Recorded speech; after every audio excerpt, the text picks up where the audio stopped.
Welcome back, everyone, to Lesser Known Operators. My guest today is Warsaw Del Rosario. Warsaw started his career out in the 2nd Battalion, 75th Ranger Regiment.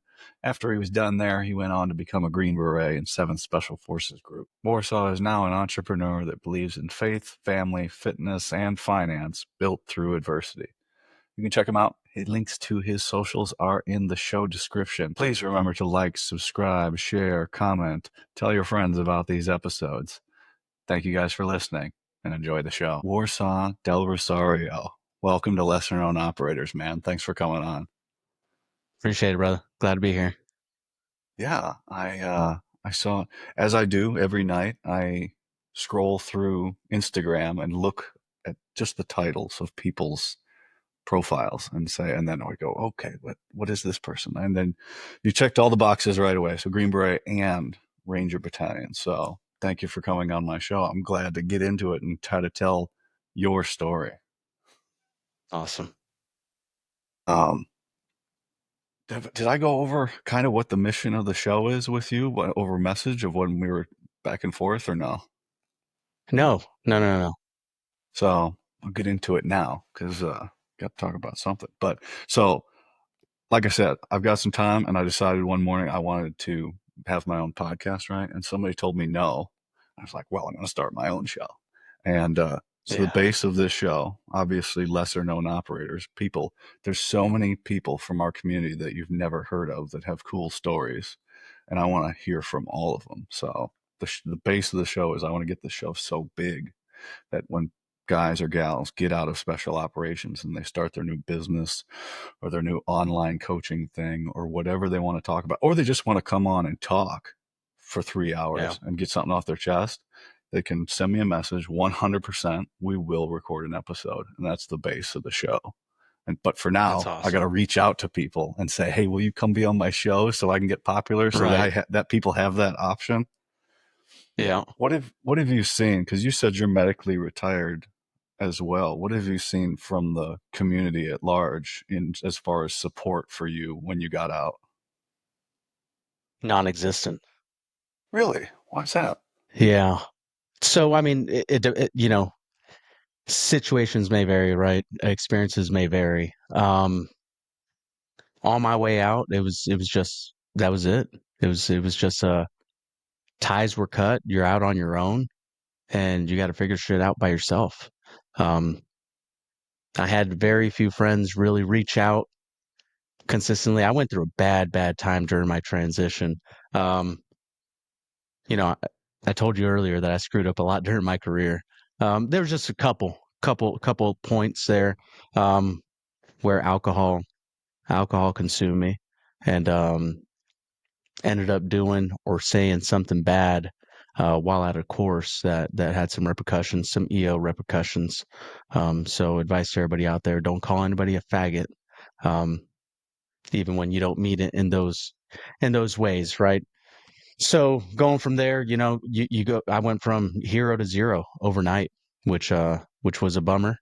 I had a really good career going. Uh, I closed out my career just a couple weeks out from hitting 16 years in. Made E8 in 12 years. I was a I was definitely a go getter, but as I transitioned out, went through the medical board process. I mean, automatically labeled a shit bag. Um, then I had to figure it out from there, you know. Then I ventured into entrepreneurship as I was transitioning out, figuring it out. I had just a very few close friends that I kept in touch with, but everybody else, I mean, they're out on missions, man. I don't blame them because they got to stay focused. They got to stay focused. So those that were close friends remain close friends up to this day. Um, but as an organization, I mean, there wasn't much. You got to go to nonprofits to find the support, right? So I really thankful for the nonprofits out there, um, Core Medical Group, Warrior Health Foundation, the Green Beret Foundation, the Special Forces Foundation. Like those are the ones that make things happen for guys like you and I that transition out. Anybody that transition out from special forces, I mean, those are the guys. And then from there, it's all about your reputation, right? So it's who have you kept close contact with, who's reaching out, what are they doing out in the civilian space, and what are you trying to get into? So I was trying to redefine who I was, what my purpose was, what is my true why, and then start tackling, the next objective. In regards to, what does special forces as an organization do for you? Brother, I mean that's why they have that I believe it's a poem, the special forces mistress, right? They'll just replace us with a younger version, and that's it. And the army keeps rolling along. All my listeners are very aware that of my statement of that the United States military doesn't give a shit about you. And that's kind of part of the job. You're there to do the job that you signed up for, and they don't care if you're having marital problems, if you're having mental health problems or anything. Do the job, and if you can't, we'll find somebody else to do it. That's a And that's fact. kind of what the lonely road of the medical retirement is, right? Because you do become isolated. My unit was gone. They went to Afghanistan. I don't know how yours was, but you kind of bifurcate, right? You go this way, and that's you're in this purgatory. You're still in the military and you're in uniform. Well, kind of. You're just going to your appointments and stuff, but you're not. You don't have a job. You don't have a role. Right. Um, Sergeant Major comes up to you and goes, "Hey, I'm going to have to rate you at the bottom because I'm sorry, you're getting medical retired." I was like, "Are you fucking kidding me?" Um, Right. so little bummers like that. And yeah, the military as a whole doesn't care about you. But you're right. Um, when we get out, we've got these nonprofits, and it's unfortunate that they have to exist. It's a great thing that they do, but it's unfortunate that there's that need for them, right? Um, Yeah. and as much as we understand the role that's the job, and it's going to be over. Emotionally, we don't understand it because then it ends, and we fucking go fall off a cliff and Yeah. either become mentally unstable or self medicate with alcohol. Why? Why do you think that is? Why do you think we can't convince ourselves that we can get through this? We just have to push through like we always have. I mean, it's ingrained in us, right? So for me personally, I joined at the age of 17, right? I had to have my parents go down to the recruiting station and sign a paper allowing me to join at 17 years old. Um, I was a knucklehead kid growing up in Southern California between Los Angeles and San Diego, and I traveled down a wrong path for a while to the point where my parents had to make a tough decision and send me to Mexico to live with my grandparents. Fortunately, I was able to come back. I got my shit straight. I did well in school, graduated, knowing that hey, I'm gonna join the military. Um, the military was my life. It was my identity. It's all I knew as an adult, right? Combat, training cycles, and the army. That was it. Um, so it gets ingrained into you that, and it's a part of the culture. Everything from the alcohol side of it to embracing the suck. It's all a part of the culture. And when that's just drilled into you and you just get through it because of everything that you have to endure, if you want to be a high performer, people that go to SF, right?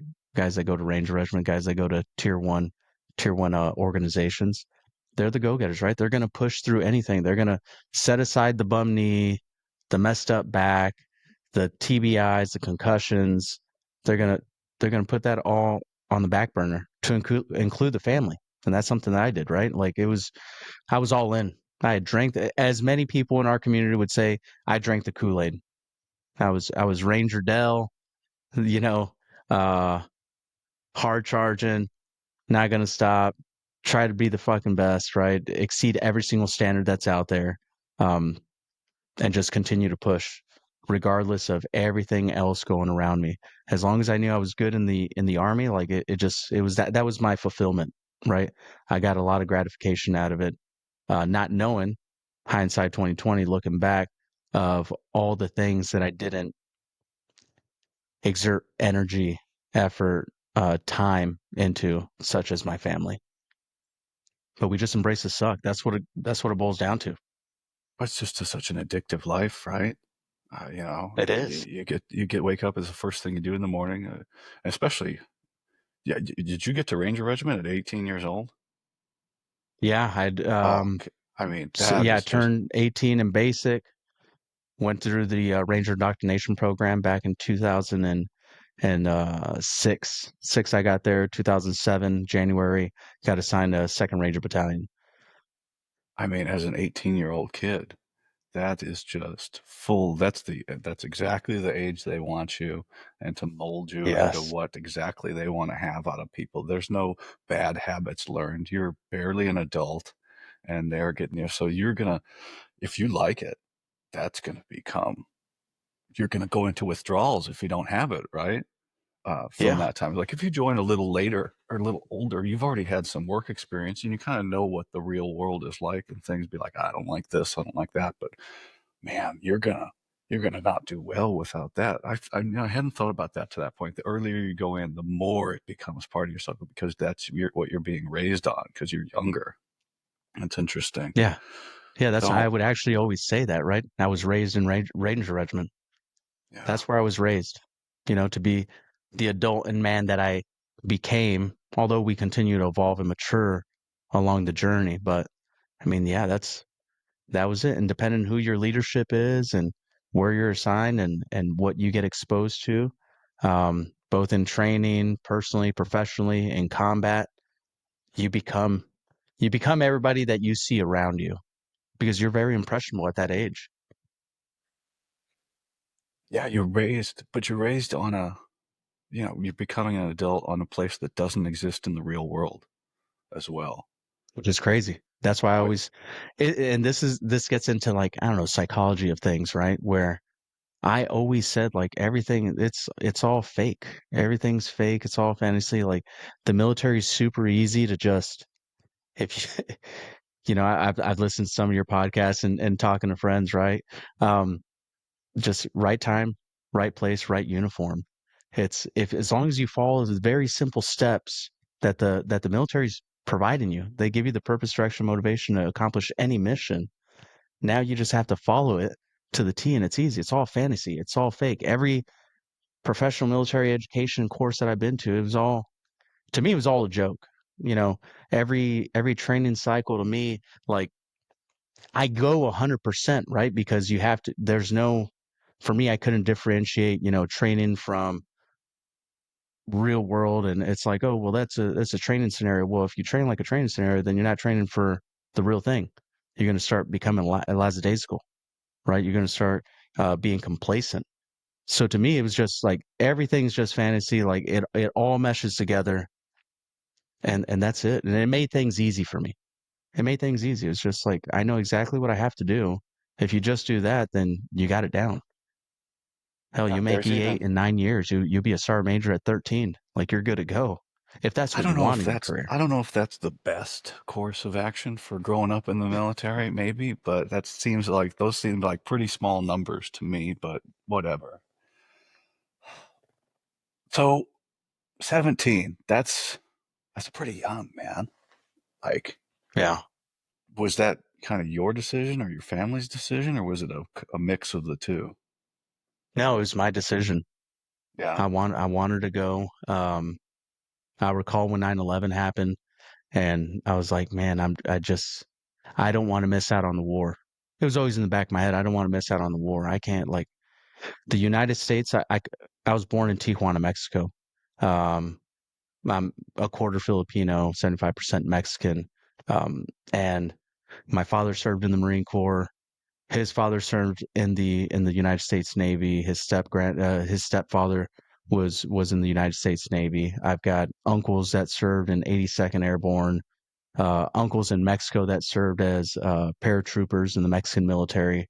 So it was kind of in me, right? It was kind of in our family DNA. And I was like, man, like just and then having the opportunity looking at family members in Mexico, family members over in the Philippines, it's like I have this golden opportunity here in the United States to do something, to chase the American dream. It was I still think it's well and alive, for those that believe in the US and what it stands for. And for me, it was just like, man, chase the American dream, give back to a country through selfless service, through the military, through military service, as a thank you, but I know I also get to reap some benefits at the end. There's a retirement after 20 years. There's a lot of experience that you get out of it, and there's nothing more honorable than serving your nation. And you had all this at 17? That's yeah, that was at 17 years old. I was all in. That's I had a good mentor. I also had a good okay. mentor. That's pretty Yeah, good, man. I mean, at 17, I don't remember what I was doing. I mean, I was working construction and staying up too late, probably.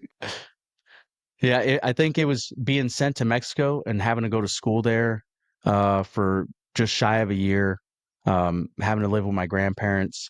That I saw how hard my future could be, just living and staying in Mexico, and what they have to go through on a daily basis, and then seeing all the things I took for granted as a 15-year-old, 16-year-old, up to 17 when I was like, I'm joining the military. Like I I got the golden ticket.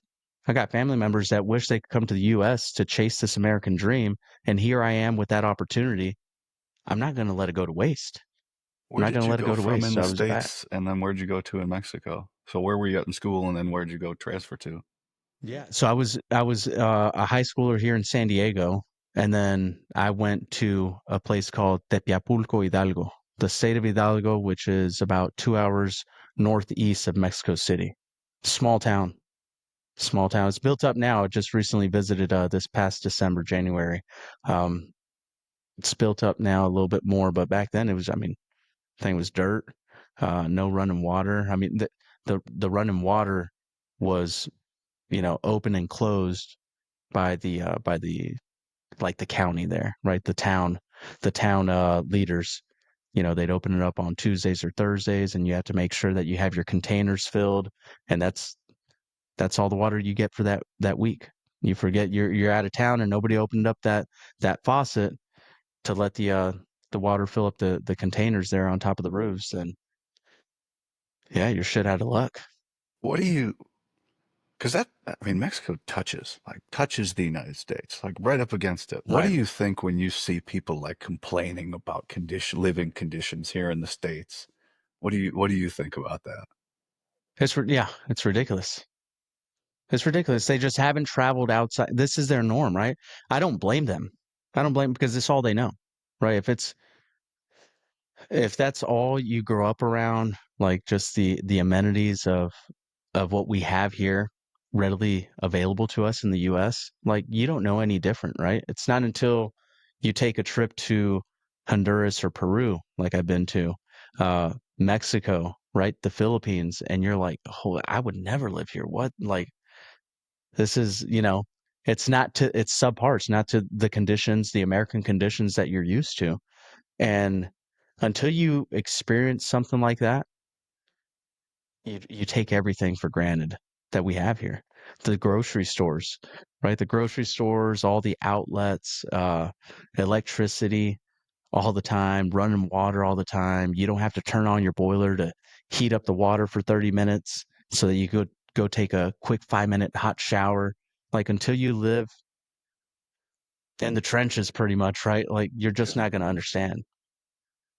Yeah, and that's just a great reminder for everyday life, right? Because like just be appreciate what you have. Like you said, the hot water, right? I was going to look Yeah. this up because I wanted to say it a few times, but that wasn't invented all that long ago, like a hot water heater. Like they didn't have hot Right. water in homes that long ago. So, and that's just a normal thing here in the States, not let alone running water or indoor plumbing and things like that. But Washing machines. or then I take it to like be happy like you have all your fingers and all your toes and your legs or something, or watch a video Right. of somebody that goes to a powerlifting meet with no arms that's deadlifting and should be like, maybe I don't need to be complaining so much, or at least Yeah. don't compare yourself to that person. Be happy with what you have and work towards making Yeah. it better. Don't, that's them. That's them. They're doing their thing. You're you doing your thing and work to make your thing better for you. Don't compare yourself to them. Just be, use that as a reminder of like, okay, I need to be thankful for what I have. Was that a good reminder, or did that kind of bring it home when you went to Mexico and saw that and went, I don't want this. I'm going to do everything I can to improve my situation. Yes, absolutely.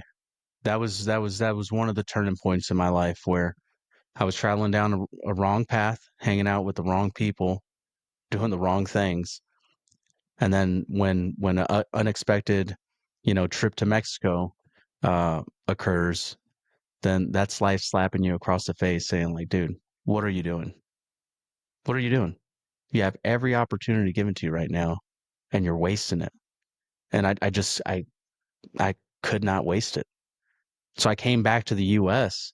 Fortunately, at my high school, I had the JROTC, Junior Reserve Officer Training Corps, and it was an Army version of it, which was great. So I had that's where my mentor first came in, right? Um, retired, retired Ranger qualified, but he'd been around the block. I mean, he did his 20 years. He knew what was up, and he took me under his wing once I got back and really set me on the right path. I mean, I had some conversations with him. He knew what had happened, or some of the circumstances behind leading up to me leaving to Mexico. And then he was like, "Are you done, dude? Like, are you done fooling around? You ready to grow up now?" Like, okay. And I was like, "Yeah, yeah, I am." Like, head down, and I'm rowing, right? Like, I'm ready to just do better.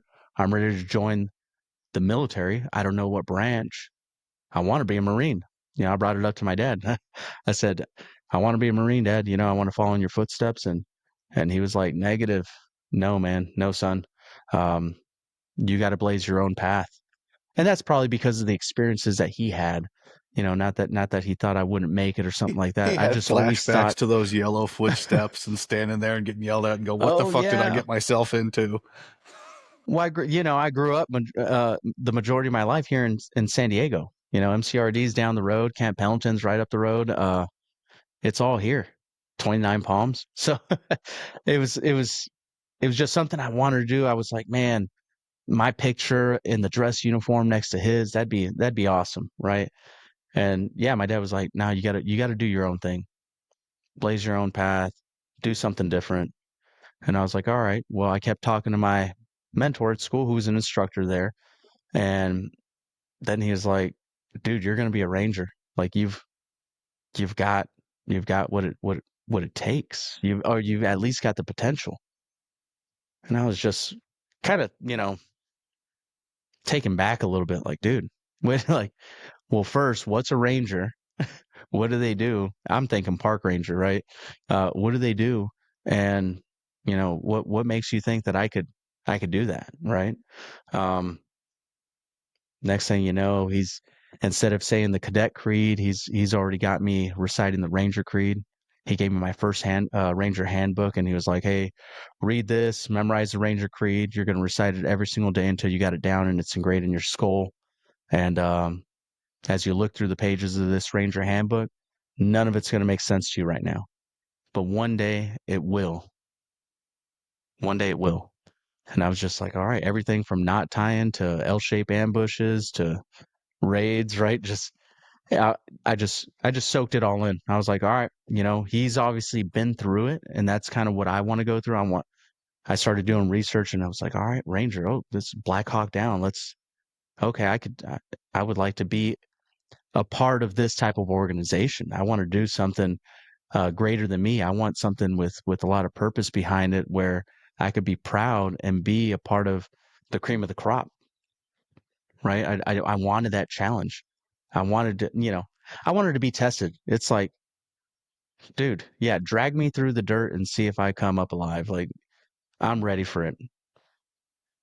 Why do you why do you think he took such an interest in helping you to push you in the right direction?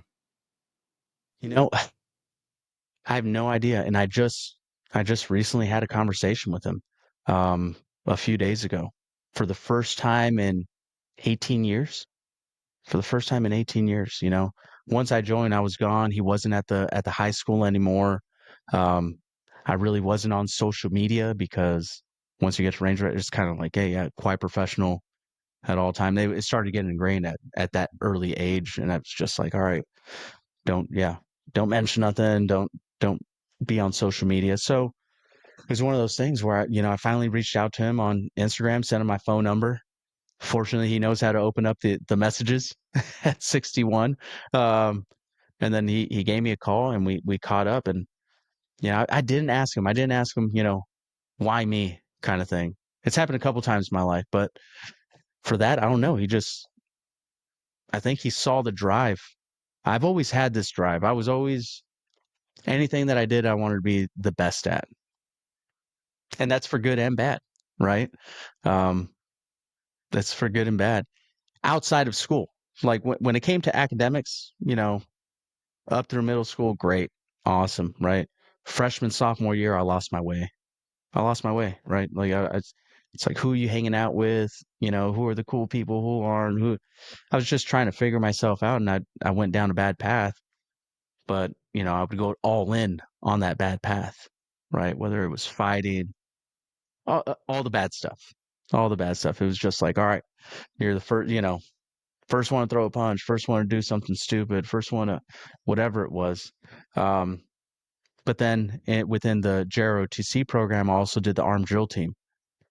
So I went all in on that, right? So DNC, uh, memorizing the leadership traits, the 14 leadership traits, like all these different things that I would do outside of academics. I was just like all in. And it wasn't until academically I did well once I came back from Mexico. I think he saw that. He was like, this dude's all in. Um, he's in decent shape, right? I ran track, long distance in track, the mile, 2 mile. So knocked out the push-ups. They do the, like a physical fitness type test there. And it was all good. And he saw that and he was like, dude, like you have the mindset. It's guys that probably come from rough areas, not the best, that have a lot of drive to do better, and you'll fit in. And then, as we were talking, right, earlier you said the regular army is right place, right time, right uniform. Well, in special operations, I think 95% of it's don't quit. So that's like the right place, right time, right uniform equivalent for special operations. Don't quit. Did you have that I'm going to do this no matter what it takes attitude going into this? Yes. Yeah. Oh yeah. In anything that I've ever done, especially, and it started going at RIP, right? Or basic training, it's all right. Hey, I have an option 40 contract. They don't hand them out like candy. Can't screw this up. Right. And then you get through that airborne school. I've always said I've never been afraid of heights. I ended up going to Halo school too, but I, I get nervous of heights. And I was just like, you just got to trust your equipment and that's it. Yeah. Feet knees together, bro. Right. Just do it. So then once I got through RIP and in RIP, and I tell everybody, I have a lot of friends. Hey, I've got somebody that wants to talk to you about going Ranger, and I know now it's RAS, Ranger Assessment Selection Program. Um, but I tell them like, it's got to be something you're willing to die for. Literally, literally willing to die for. Like if it's not the most important thing in life, if there's a girlfriend or wife, your spouse back home that's going to pull you away, or hey, you've been gone for too long, or if there's anything that could distract you, you've got to have zero distractions. It's all in, 1000% focused on the mission, which is earning your tan beret. That's it, and it has to be that way. Like you've got to be willing to die for it. Like it's that it has to be that important. It has to There's be a that, and price to pay. that was my mindset. I was like, nothing's gonna stop me. All Nothing. these jobs, there's a price to pay, right? And you've got to be willing to make that sacrifice to get to where you want to be, or you're not going to make it. And if you do make it, you're not going to be able to stay there. You're not going to be able to keep the position. You maybe get the Yeah. beret, but you won't earn the right to wear it every day and things like that. Right. So, yeah, you have to be willing. And a lot of people, I mean, they don't tell you that part. They don't tell you, it's selection when you pass. The master sergeant doesn't come out there and go, "Hey, you're probably going to get divorced." They don't tell you that part. No. No. No. No. Or No. they don't go, No. "Hey, you should probably go home and talk to mama and let her know that you're going to be gone not only for the next 2 years, but the 15 after that as well. You're going to be pretty well out the door." Um, so it's all Yeah. flashy, right? It's all flashy. Everybody's like, Black Hawk Down, right? And Delta Force, and these prestigious things. What those? That was a terrible thing that happened, Yeah. but it was in the news. I want to go do that. I want to do that. I was like, well, there's another side to it where a lot of my friends have had drinking problems or two divorces or don't get to see their kids anymore, things like that. There's all the other side of it. And yeah, if you're willing to make all those sacrifices or put yourself in a situation to avoid those things happening, and I'm not saying that happens to everybody, but the vast majority of guys sacrifice everything just to wear the beret or wear a tab or stay in the unit or go on the Yeah. next mission and things like that. And that is the one thing. But you learn that, right? You didn't know that going in No. when you signed up. No. They kind of ease that one on you. And they'll make Yeah. suggestions. That's E6 that's been divorced already. It goes, hey, private, are you sure you want to marry this woman? It's Yeah. probably not going to work out. Well, what do you know? Well, I've only done it 4 times, but so. Right. But I love her, Ah, Sarge. but I love her, sir. So, no, but that's great, right? So this person found or saw this in you, and says you're going to be a ranger. You really don't have any idea what that means, and then so you sign up, basic training. What was basic training what you expected it to be, or was it just like a speed bump on your way to rat or rip? You know, looking back now, it was just a speed bump. But in the moment, like you're bought in. You're bought in. It's like, all right, you're the platoon sergeant now, right? You get squad leader. Who's going to be the platoons? Like they already know, and they can identify. And it's something, when you go through it, you're like, all right, this is exactly what I wanted, right? It's like, I don't know. I was never in the Boy Scouts. I always wanted an opportunity to do, these outdoorsy type things. But I grew up in the city, and that wasn't readily accessible to me. And yeah, it was fun. It was fun. Um, it started building my confidence. It was like, damn, man, I did learn some things in JROTC. I took some things out of that Ranger handbook that my mentor gave me. Um, and I've got this drive. I've got this drive that's yeah, it's undeniable, man. Like I've got a drive that's not gonna let me quit, whether we're getting smoked and all that stuff. But it was once you get through it and then you get over to RIP, you're like, man, yeah, basic training was a joke. Basic training AIT, that was just it was a joke. Parents came out for the graduation. Awesome. Um, my future wife, my girlfriend at the time, she came out for the graduation. It was cool. Then you go through RIP, and then it's like, okay, yeah, you got to make it through PT. As long as you make it through PT, you should be good the rest of the day. But it was tough physically. That's now where the physical and mental, um, like, do you have it? Do you have it? That's when it starts getting tested. That's when it started getting tested, and then throughout my career, it was tested at a lot of different points of that journey. So you have rip, and rip's pretty stressful. And when I say stressful for the people living at home, all of the hours that you're awake, you're fully stressed out, right? Yeah. Yeah, it was yes. Yeah, I mean, you have these and I always refer to everybody within special operations, right? Yeah, you have giants walking among you, um, that have been in combat. They've been combat tested. They're leaders. They have a wealth of knowledge, and yeah, you're just a private, right? So I mean, they walk in, you already know the stress level goes up. You always have this like these dumps of adrenaline, like, oh man, cadre's walking in. What did we mess up? Oh, we're getting smoked. Okay, we got to learn this. All right, now they're asking question. You fuck up. Like, hey, elevate your feet, do push-ups because you haven't been a mountain phase yet. You start learning all these isms within the Ranger Regiment, and it's stressful. And the PT, I mean, it's really to see who is physically fit, mentally tough, right? Um, and that's who they're going to want to select. It's grown for what it used to be. It used to just be 3 weeks. That's what I went through. Ranger Indoctrination Program, 3-week course. If you make it through, They still got to select you for it, right? But you make it through and they say yes, then yeah, you've earned your tan beret. Right now that's where it gets into the scrolls a way of life and the tab is a school, right? Yeah. Now it's living the range like you were mentioning earlier, right?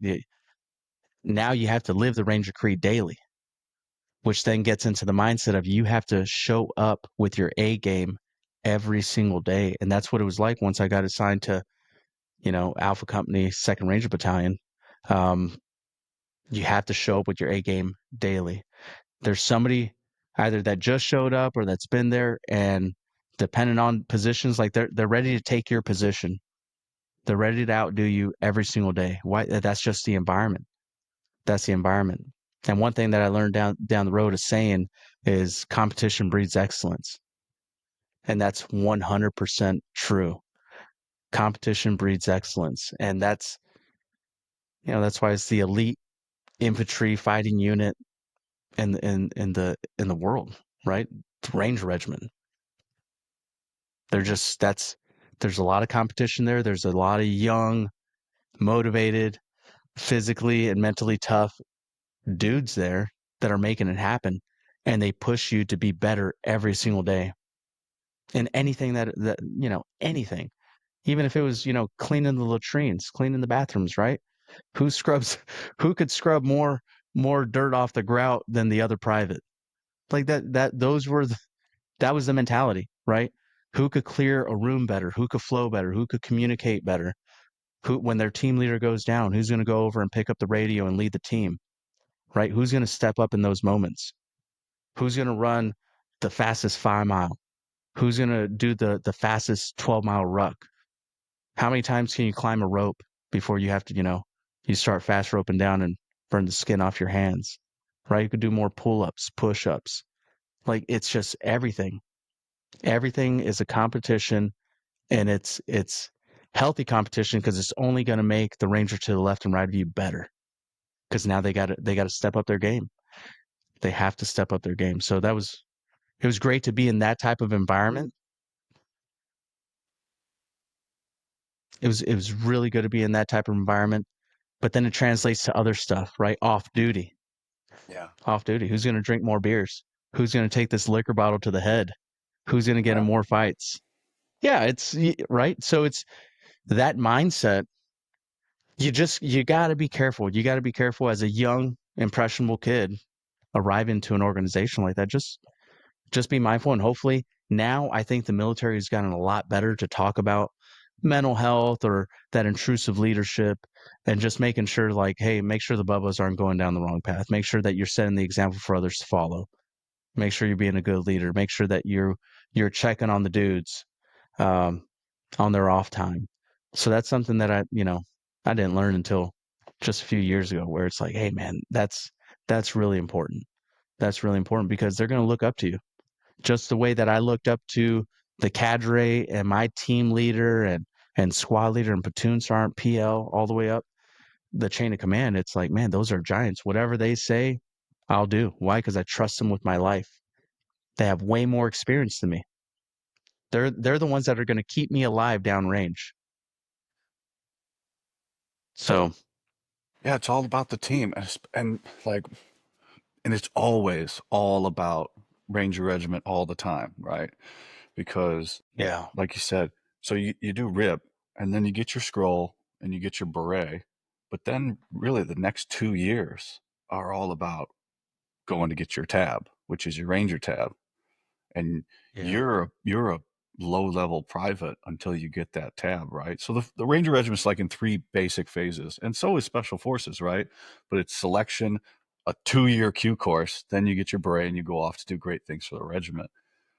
It's similar in regiment. So you do your little selection, and then it's 2 years of trying to get your Ranger tab, and then you're able to be considered to do great things for regiment after that. And if not, they kick you out and you go right to the regular army. How was that 2 years of stressed out for you before you got your? Did you get your Ranger tab? I did. I did. Yeah, went straight through. It was so it's yeah, just how you laid it out. Those are the phases of the journey in Ranger Regiment, right? And that second phase, um, it's tough, dude. Like you're a freaking private. You're at the bottom of the totem pole. You're nothing, right? You're the one that you're doing all the work, right? You're from janitorial stuff to carrying the heaviest pieces of equipment onto the objective, right? You're a worker bee. Just be a good worker bee, right? Your time will come. Stay physically fit. Um, Run more.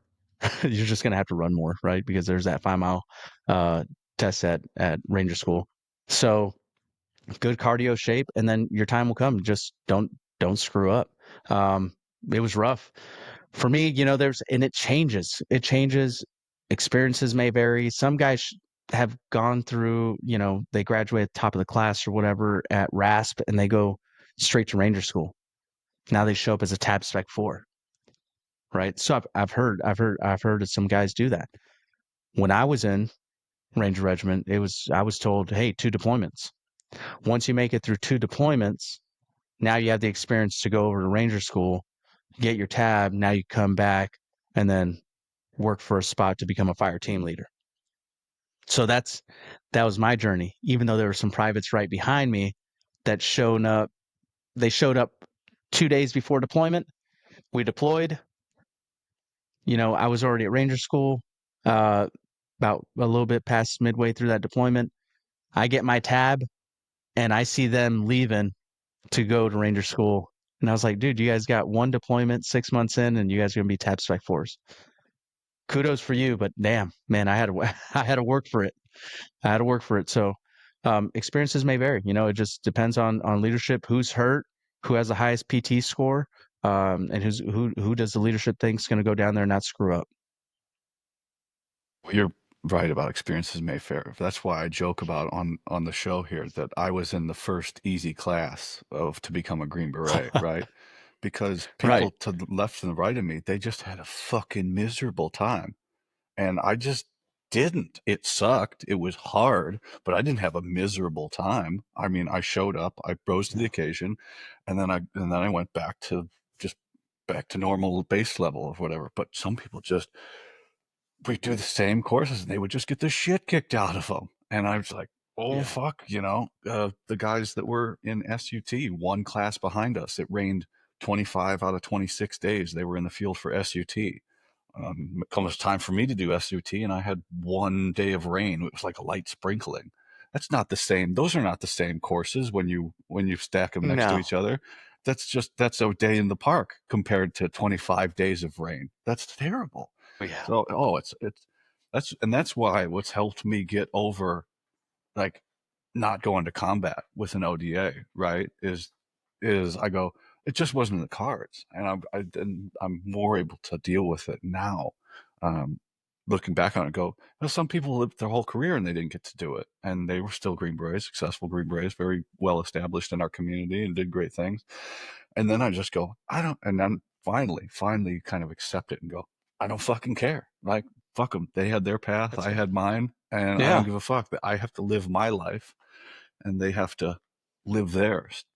But so you get your Ranger tab, and you complete the phases, and you come back, and life is the gates open, and you're accepted with open arms into the clubhouse now at Ranger Yes. Regiment. How was that? It was awesome. You're right in the high. You're right in the high of Ranger Regiment, and that's what I did. So hmm, it was yeah, it was fantastic. The grass is much greener on the other side of Ranger School when you're in the Ranger Regiment. It absolutely is.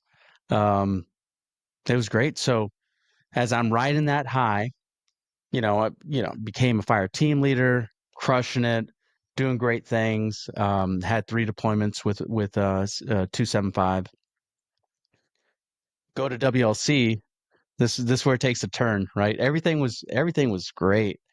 Taking a turn, go to WLC. I turned 21, so I was already E5, Ranger tab.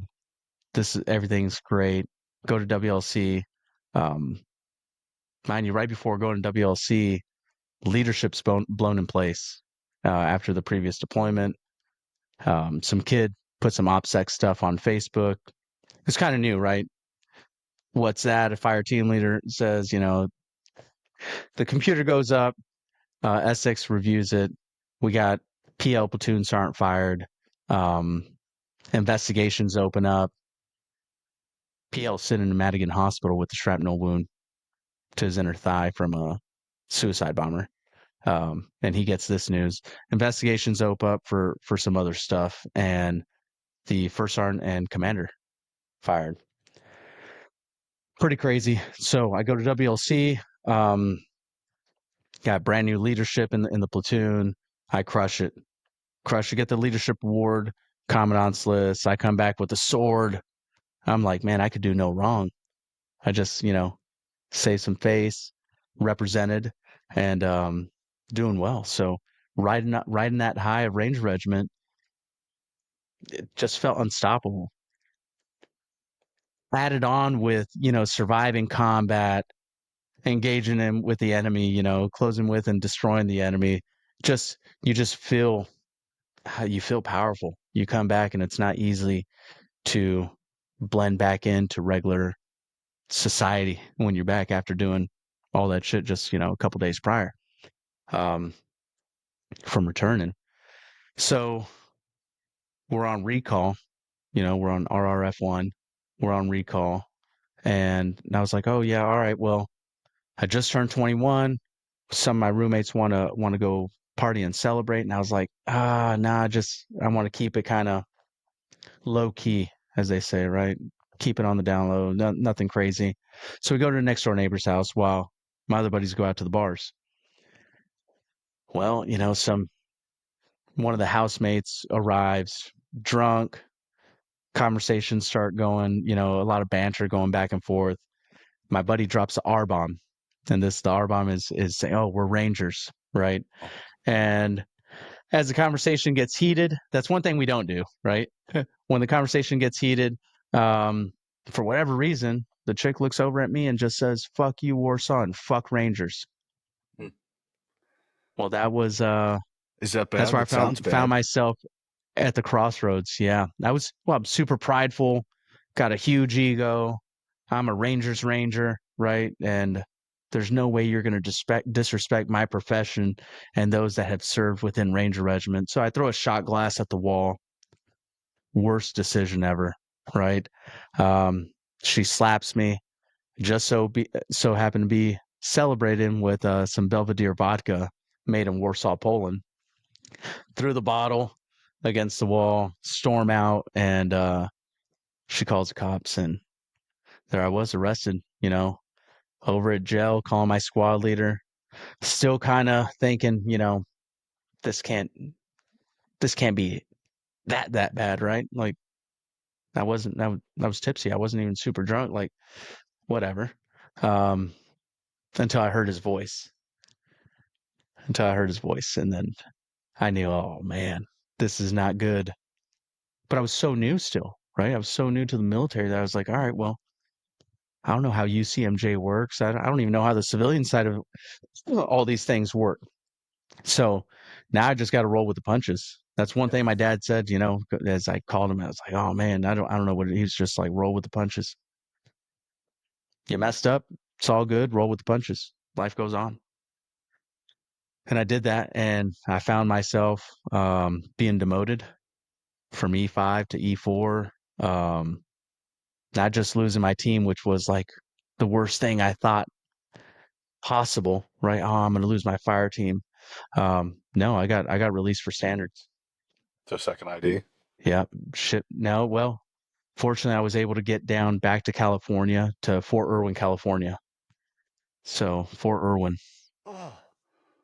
What do you Yeah, mean, fortunately? Why would you yeah. say that? That sounds terrible. Said, well, yeah. I don't know. I don't know what would be worse. Running around the airfield at on Fort Lewis or now Yes. JBLM and seeing all my boys in regular Army PT while I'm in regular Army PTs, or just leaving the entire area and just being like, it is what it is. I was closer to home because I'm from San Diego, so I was able to visit home a lot more, and it's definitely what I needed at that time because Okay. Yeah, All right. All right. that Well, was okay. one of my Okay. I'll maniac let it days. slide if it's okay, close to home, but that's a miserable existence in itself going to Fort Irwin, 4-day weekend, then back in the box. 4-day weekend, back in the Yeah, box. 4-day weekends. Yeah, That's it. Um, yeah, well, I mean, yeah, I was talking to somebody on here. That episode hasn't come out yet, but I was telling him he had some troubles and he lost his tab and then he got it back actually. Um, but good. we're, and I say we're as in not everybody, but I would say 99% of anybody in special operations is at any given time one phone call away from losing their tab or being kicked out of regiment or something like that several times in their career. So I don't judge anybody. I'm like, if somebody get like judges you over those things and like that, they just didn't get caught, or they're fucking goody Yeah, two that's the biggest shoes, thing. and they're like, Yeah, I don't do those things. Well, good for you. Well, fuck you too. Then that's what I say. right. You didn't have as much fun as I did, or maybe you did. I don't know. Shut the fuck up. But no, man, that shit Right. happens, and you got to deal with it. Yeah. And for people at home, yeah, you get kicked out of Ranger Regiment for that, but you can get kicked out of Ranger Regiment for fucking filing something wrong in S1 or some shit like that. Like anything. If they've Yeah, already got a target on going your down to back Ranger and School and then not you, passing the PT test. yeah, not passing the PT test, if you've got a target on your back, they'll find any excuse to kick you out of Ranger Regiment for any reason. Um, you could have done so. And this is hearsay through a couple people. I've heard of people being kicked out as E7s for something they did way back in the day, but they couldn't get them until they went through RAS or RIP 2 or RIP 3 when they wanted to stay in Yeah, later. so So they got kicked out for something way back when. there's I mean, your reputation will follow you, right? Your reputation's everything. And yeah, now, I think it's a good thing. Guys are getting reassessed to take over platoons in Ranger Regiment, which is great. They're getting reassessed to take over companies, um, which is great. You want physically fit, guys there leading from the front. So yeah, it's easy for, that first sergeant or sergeant major to be like, yeah, that guy's not taking over a platoon. That's it. That's it. Your career now ends at that level when that assessment used to not like exist when I was there. So now it exists, and yeah, for whatever reason, I mean, you gave a bad class, right? They get assessed on given a POI on something, and they failed to give that proper instruction and class to the panel, and that could be it. It's like, man, you don't exude the confidence nor the tactical and technical expertise and knowledge required to lead Rangers anymore. But it's okay. There's this thing called Abrams Charter, and we're trying to get your experience and knowledge out to the conventional force. Oh, good, That's all it is. So good, good. So, and you're always being assessed, always. That's not always, limited no, it never to special ends. forces or anything. You're always being assessed. Somebody's always has an opinion of you or is driving an opinion of you. That in the civilian world or anywhere. So, combat with the Rangers. I mean, Rangers pretty polar. There's a lot of similarities between Green Berets and Rangers, but there's a attitude wise big difference in there. What was your experience like deploying to combat with 275? It was very kinetic, very very kinetic. Raids, yeah, it was great. It was great. There was a How lot of did it compare to shooting, your a lot training? of How did it raids. compare to what you guys did in train up to what you actually did? So there was one of the I think it was my second mission or second deployment. We had done platoon evals, right? Exit evals. So we go through it, and it was the craziest thing ever. We go on one of our first missions in Iraq, and it was the exact same thing. It was nuts. We bounded the platoon, squads went left. They were flanking from the left side. We're shooting the pin gun flares. Like it was crazy. It was great. It felt like I was training. but it was combat because we had just did something very, very similar. I believe it was at Fort Knox, Kentucky, at one of their 360 ranges out there. We had flown out. We did we did our platoon evaluation out there, and then we found ourselves doing the exact same movements to closing in with the enemy, and yeah, taking the fight to them. It was crazy. It was the craziest thing. It was exactly the same. So, um, in regards to just training in general in preparation for combat, it's that's where that whole fantasy thing comes in. My the mindset of like it's all real. It's all you can't differentiate it because if you train this way, you're going to do it in combat, and that's something that was just drilled in us, right? It was so you train like you fight, and it took it to a whole nother level because it was exactly everything that we did, and it became second nature.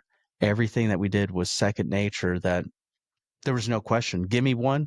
I mean, there's a reason. Just that phrase right there. Give me one. So when the platoon sergeant or the PL would call out, "Give me one," every single private would have to run to the edge of their door and stand at parade rest,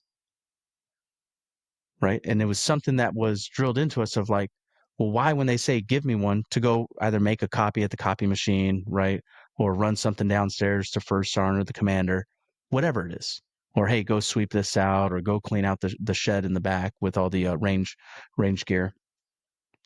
That give me one translated over into combat where it doesn't matter what rank you are. If you grew up in Ranger Regiment or if you grew up in our platoon or our company, the way that we did things was if you yell give me one, that means you stack up on the door right behind me. And it just translated right over into yeah, combat operations. It was crazy because it was a lot of room clearing. Enter building, clear room. Imagine explaining that to a civilian to give me one and like getting that. Well, no, we do it because, you're not supposed to think about it. Well, you could die. Well, yeah, that's part of it, but you got to be ready to assault and go through the door. And there's bad guys on the other Yeah, side and bullets and all this other stuff. And just that, I hadn't heard that before. The give me one, but it makes sense applied to other things that we do. But it's crazy and goes back to what we said earlier. That's the mentality that you have to have when the opportunity comes up.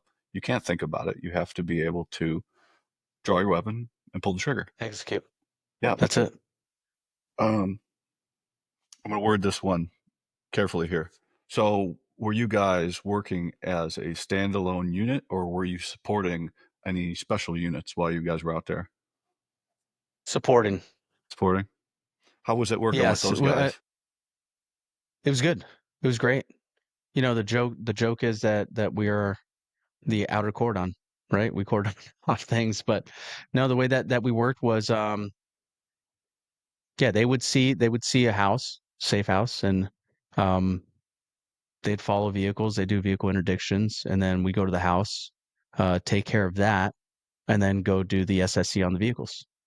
So it was very I think that with that type of intel coming in made it very kinetic. I mean, we were putting in some work, a lot of work, which was great. It was great. It was a great experience. But the stress level, and then as a private, even as an E5, as a team leader, it's like, man, there's so many places that I've been in Iraq outside of Balad, Ramadi, Tikrit. I've been to places that I don't even know why because it wasn't really briefed. Like it wasn't briefed to us as privates. Like, hey, here's where we're going, all that, or we just overlook the route, and then your fire team leader, or squad leader comes up and says, "Here goes the pictures. This is who we're after. Kill capture mission. Any questions? All right, go where your team leader goes, do what your team leader does, shoot where your team leader shoots." And those are the three rules that you live by as a private in Ranger Regiment. What a fucking difference from group, right? Yes, yes, yes, and Can you imagine yes, not knowing the routes or not knowing exactly what you're doing on an no, ODA? Like even the dude, enablers that we had, hey, these are our routes. This is what we're doing. Everybody in the team room or planning or anything like that, they're all in there doing that shit. And you guys are like, All right, you're going to do what we tell you to do. But you're going to do it without question. Um, Yes, whereas without like question. that's one of the big differences, right? Because as you guys are the most, you know, most army of all the special operations units out there. You guys are I would agree. finest infantry unit in the entire world. Without question, you're going to do exactly, if you're going to do a raid, it's going to be by the book and it's going to look fucking awesome. And a lot of people are going to die that need to die and shit like that. And it's going to But sound really, really good. it's going to sound really good. The 240s are going to be going, interlocking The fields of guns are fire. talking. Oh, You could tell right away. You could tell right away. The longer that you're in, like that, you would just know. By the time I got over to Ranger School, it's like, oh, this guy's gonna fail.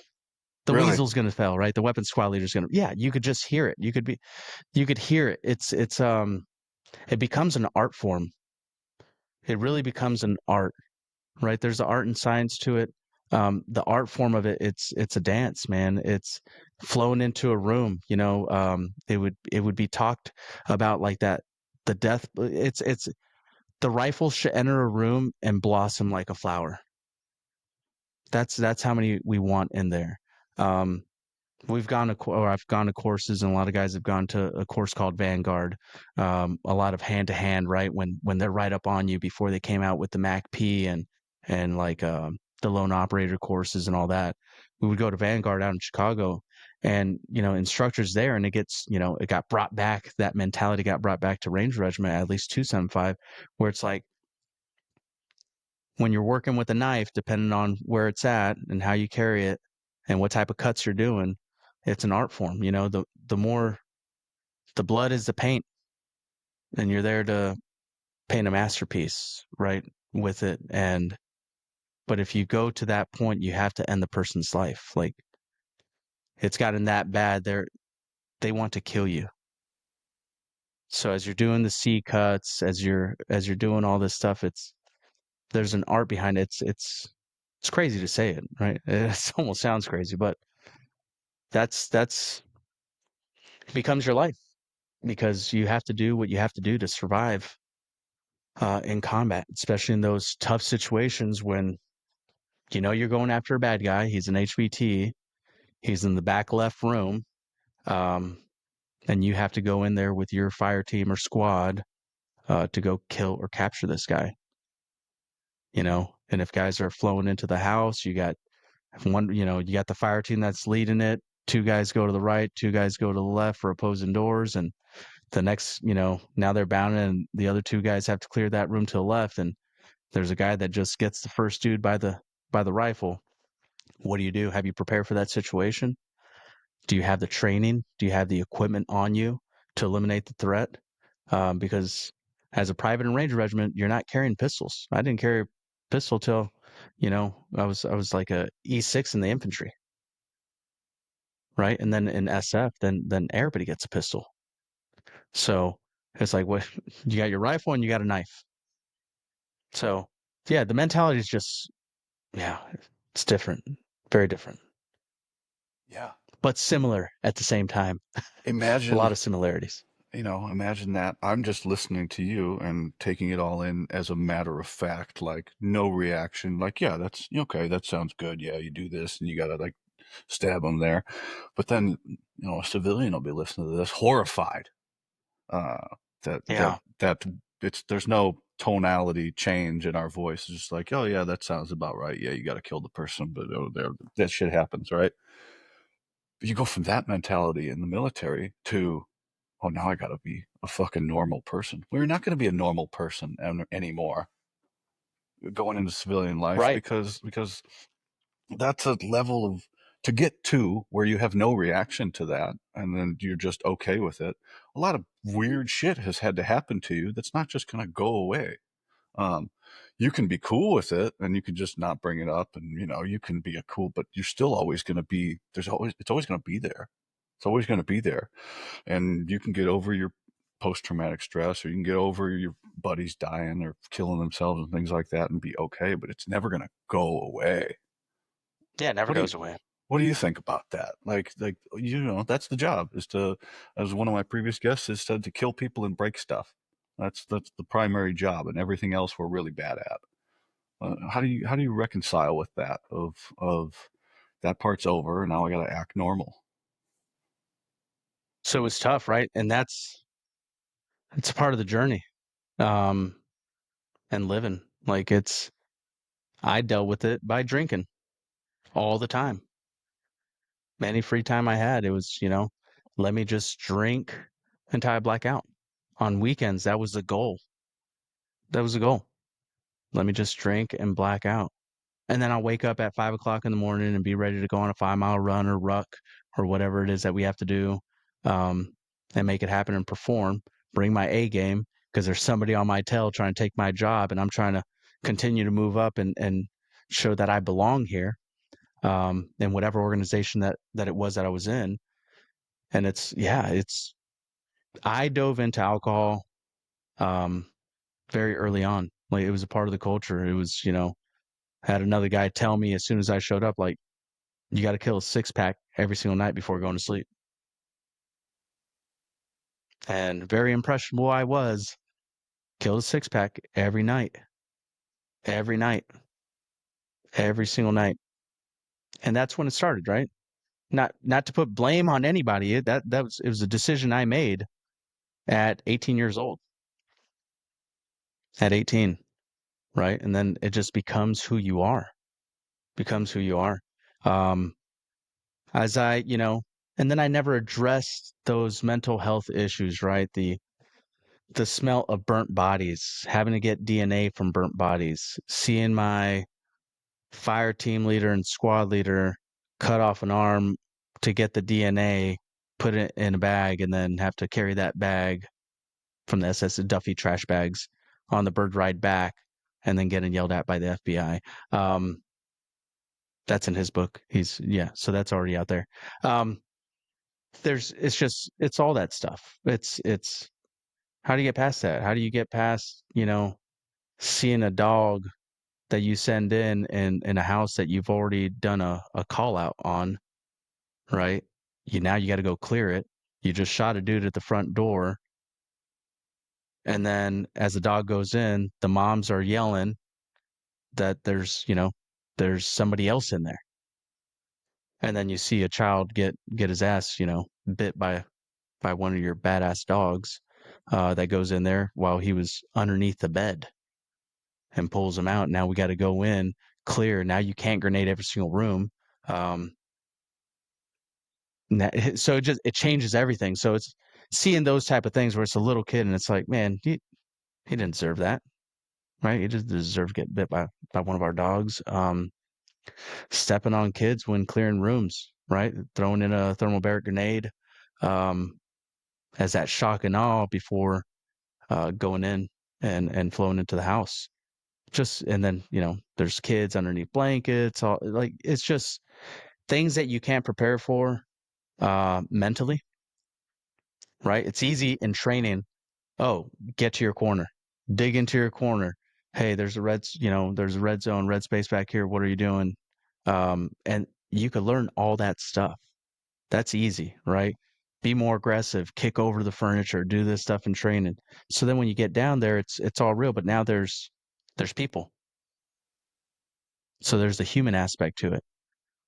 I never really dealt with all of that. Um, Suicide bombers going off, you know, think within 50 feet for whatever reason, and you're a Charlie. And I tell everybody he imploded and didn't explode.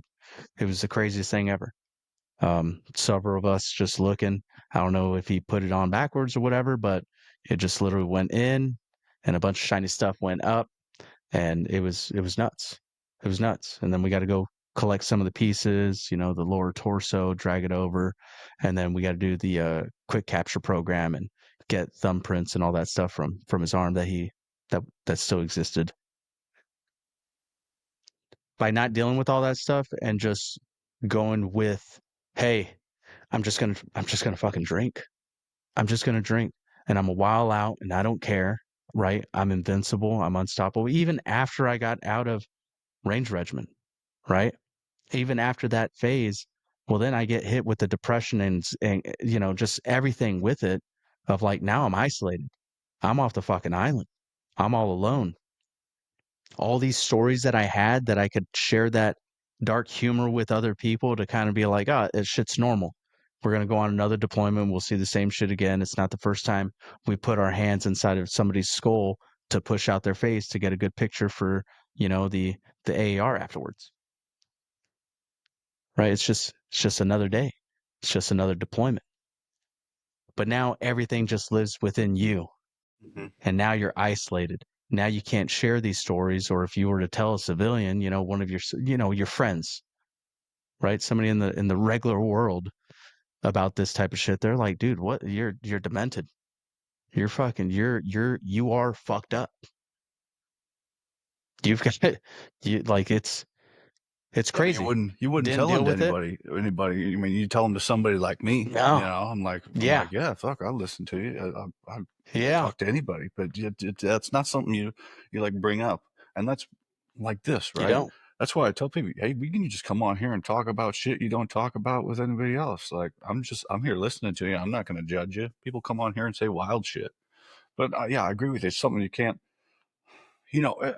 Going back to earlier, right? He's got this long history of military service in your family.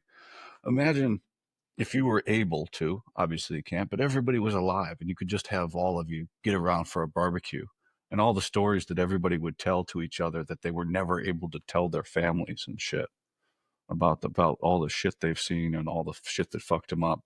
How healing that would be, right? Have your family It would. in those same experiences be able to tell. Because I had one guy on here and he didn't even really, he knew his dad, but he didn't even really know what he did until he became a Green Beret and went to combat. And then he was like, hey, come here, let me tell you some stories about Vietnam. It's like, holy Right. shit, you know? Fuck, I didn't know that shit about my dad.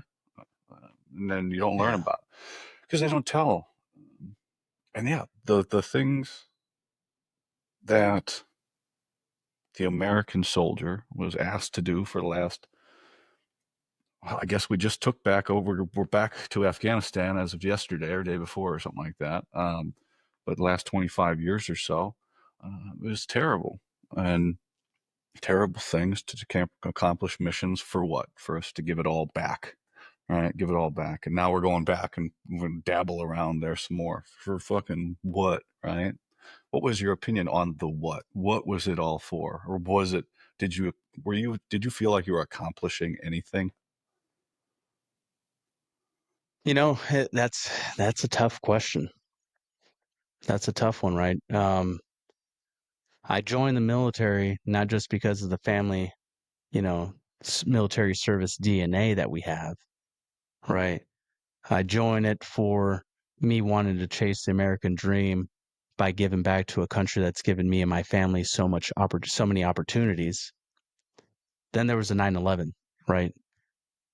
That's kind of like, hey, for every American they killed, like we have to even out the tally. I remember people saying that.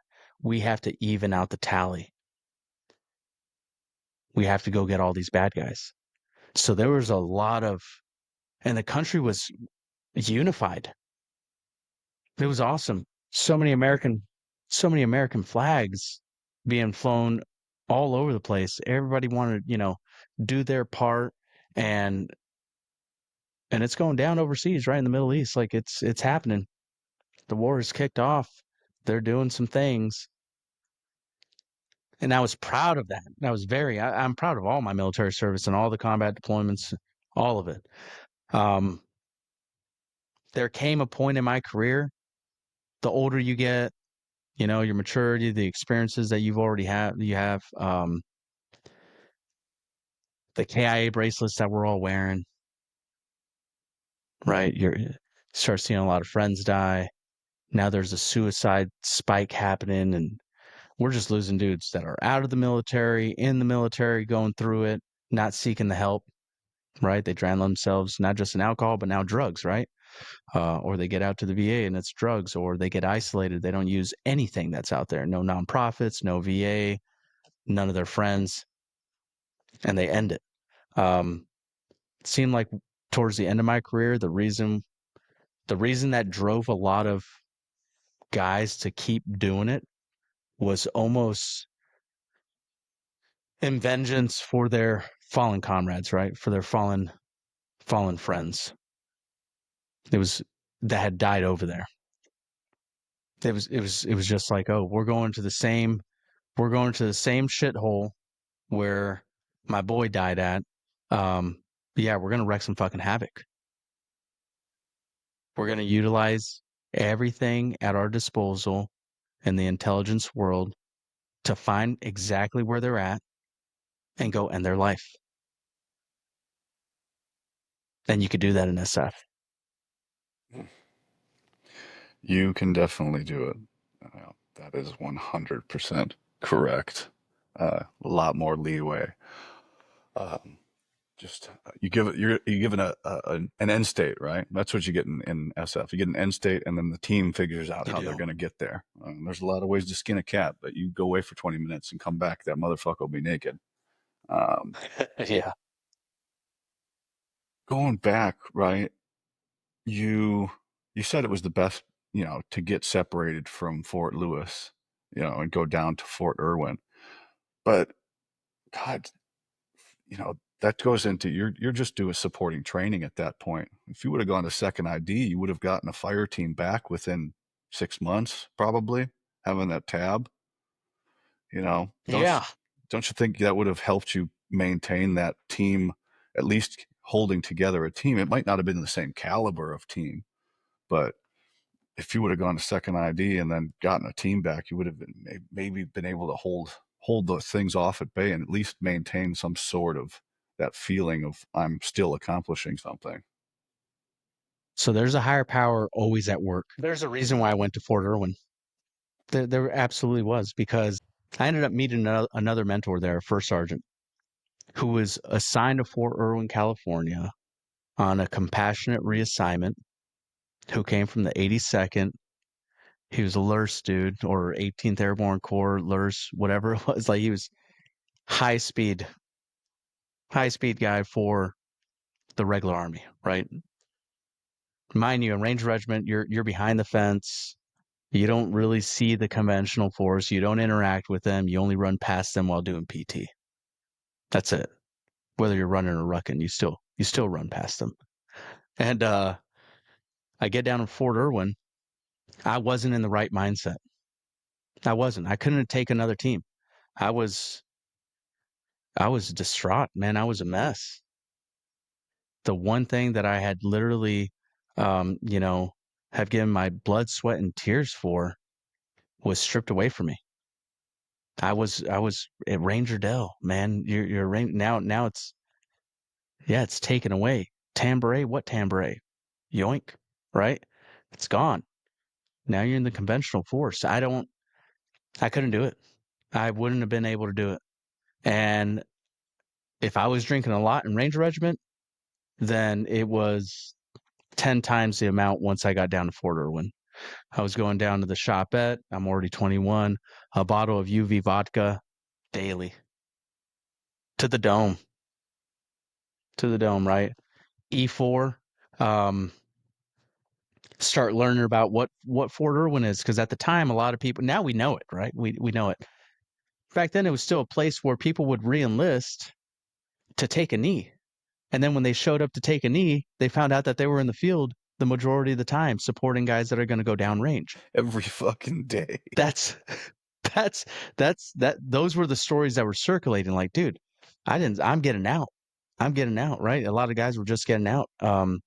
It was a melting pot of a lot of different units that got assigned to Fort Irwin to keep the military training right going for guys that are preparing to go down range. Um, I got there and you know after going through that slump of drinking, first sergeant swap out. I get the guy from the 82nd, a godsend, man. He saw the same thing that my mentor in high school saw. He was like, check it out, Ranger. He's tabbed out, right? Um, and he's a go getter. And he was I mean, think he made first sergeant in 11 years. He was just He was that guy. He was that guy. Why he was there? Compassionate reassignment, right? Um, and he was like, "Hey, Ranger, check it out. I get it. You got kicked out. Not judging you for that, but it's time to put in some fucking work." Roger. And I was just like, Roger that first sergeant. And then I just became his go-to. And then he started, in a sense, he was always that type of leader that it was 2 levels down that he would mentor. He would always mentor 2 levels down. Why? Because when you're at that position, you've got to always be thinking 2 levels up. So he would mentor 2 levels down, and that's where he had a lot of engagement with the squad leaders there, and it was phenomenal. It was great. I bounced back, made E5 in 4 months, so it was pretty quick, no brainer. Think it was a couple 6 months later, I made E6. Ended up going to the board, not knowing the NCO creed the first time, the first board Come to get on, my E5. I man. was like, the only creed I know and live by is the Ranger creed, and they're like, fucking Ranger, and that I was guess it. it's better than not knowing anything. Oh yeah, yeah, yeah. I mean, and then they were like, all right, okay, Ranger. So how many days would it take you to, or how long would it take you to memorize the NCO creed? 3 days, Sergeant Major. Now, why the fuck would you say 3 days? Well, I know there's three stanzas, and it'll take me one day to memorize each stanza. That was it. That was it. Exited. Boom. Yeah. Yeah. Super. Super easy. Super easy. Put in the work. Got to do a lot of cool stuff there. I went to SEER school out of there. Competed in Best Ranger. Um, yeah, it was good. So the time that I spent there, then I ended up going to Fort Knox, Kentucky, to do a long trip with First ID before they shut down the unit there. Okay. All because everybody was giving me crap about the short deployments that Rangers did.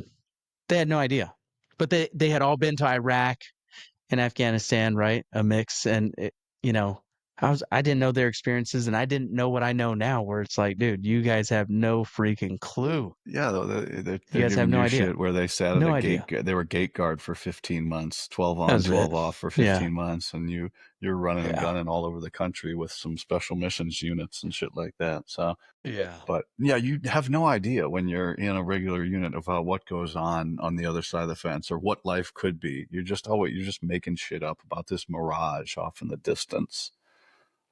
Yeah. So you do a long trip with First ID, and then First ID then went to Kansas, I believe, after that, right? Oh, they, Um, they they were already in Kansas. They just had a sister unit out at Fort Knox, Kentucky for a bit. okay, I was gonna say because yeah, it was when I was in Oklahoma, they Yeah. were First ID was our higher headquarters or something like that. But yeah, so you go do a 12-month deployment. How was that? Was that compared to 10 months. 10? 10 months, and it was well, we were Soda West Uplift. So we were out there doing the retrograde operations for MARSOC, the SEALs, and Special Forces teams. So the ODAs at fire bases. So we were just, I don't know, like FedEx or UPS, right? We were driving around, low boys, Matt B's with the mine roller up front, lead vehicle the majority of the time, like all the time. And it was in yeah, so we were out west, picking stuff up, driving it back to the base over at Shindan, and dropping it off, and then refitting, and then going back out to do the same thing. And meanwhile, I'm seeing all these special operators, right? All these soft guys kitted up. They're riding the gators over to the airfield to jump on some birds to go do some some work. And I was like, what am I doing? What am I doing? What am I doing here? What was your So I trained. because I Rangers trained. did you have any idea what SF was from your time in the Rangers? Because it's not the exact truth. Because everybody in Ranger Regiment hates everybody in Special Forces Regiment for some reason. What was your Yeah. So opinion the of them? so growing up, it was it's just what you hear, right? If you go to a tier 1 element, right, tier 1 group organization, like kudos, awesome, full support. Ranger Regiment supports you. If you go to their RRD or RRC, right, Ranger Reconnaissance Company or Detachment, um, that's cool too. You're within the regiment. You go SF, it's you better make it because you don't have a job when you get back. You will not have a job when you get back for whatever reason. I don't know. And then as a young private, growing up through the ranks, all I was ever told, I never saw the guys. You got first group right down the road from 275. Never saw them ever.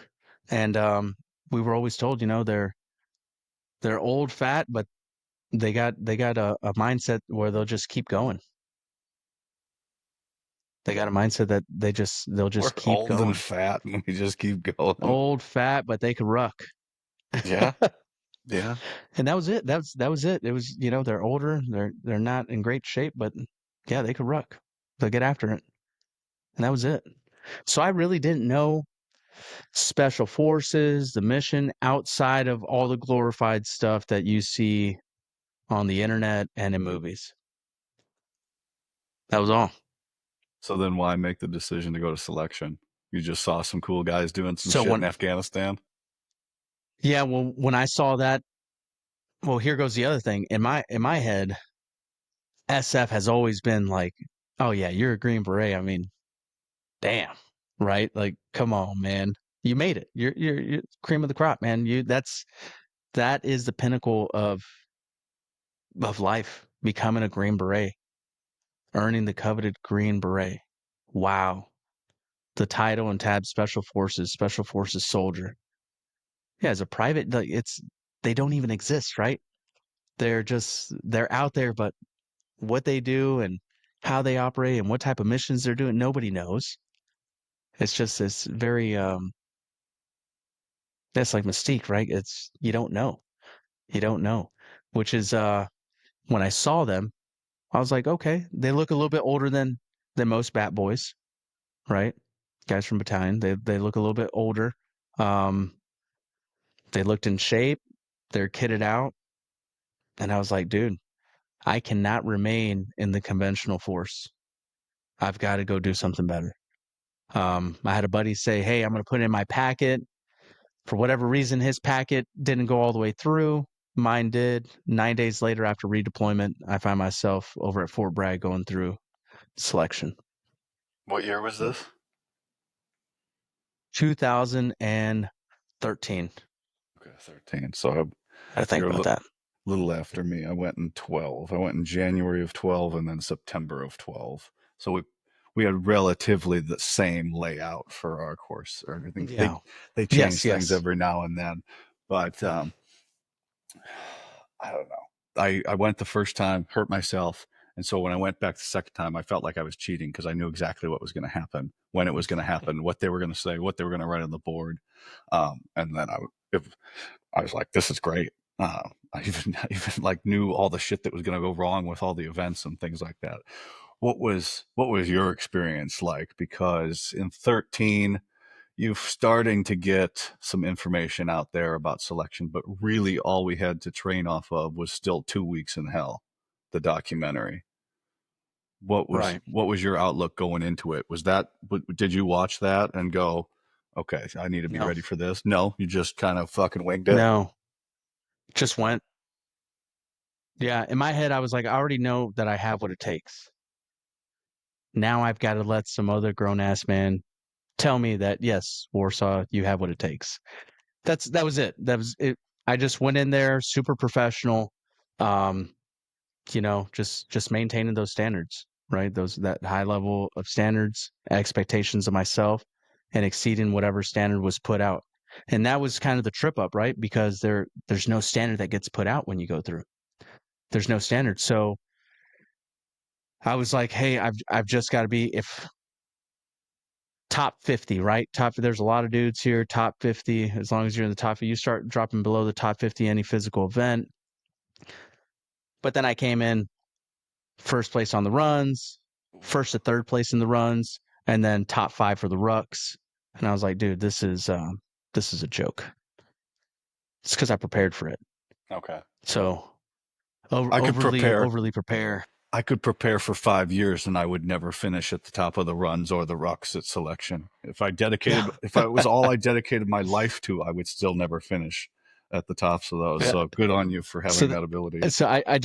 I just took that type of mindset, right? Of like, it's life and death. How bad do you want it?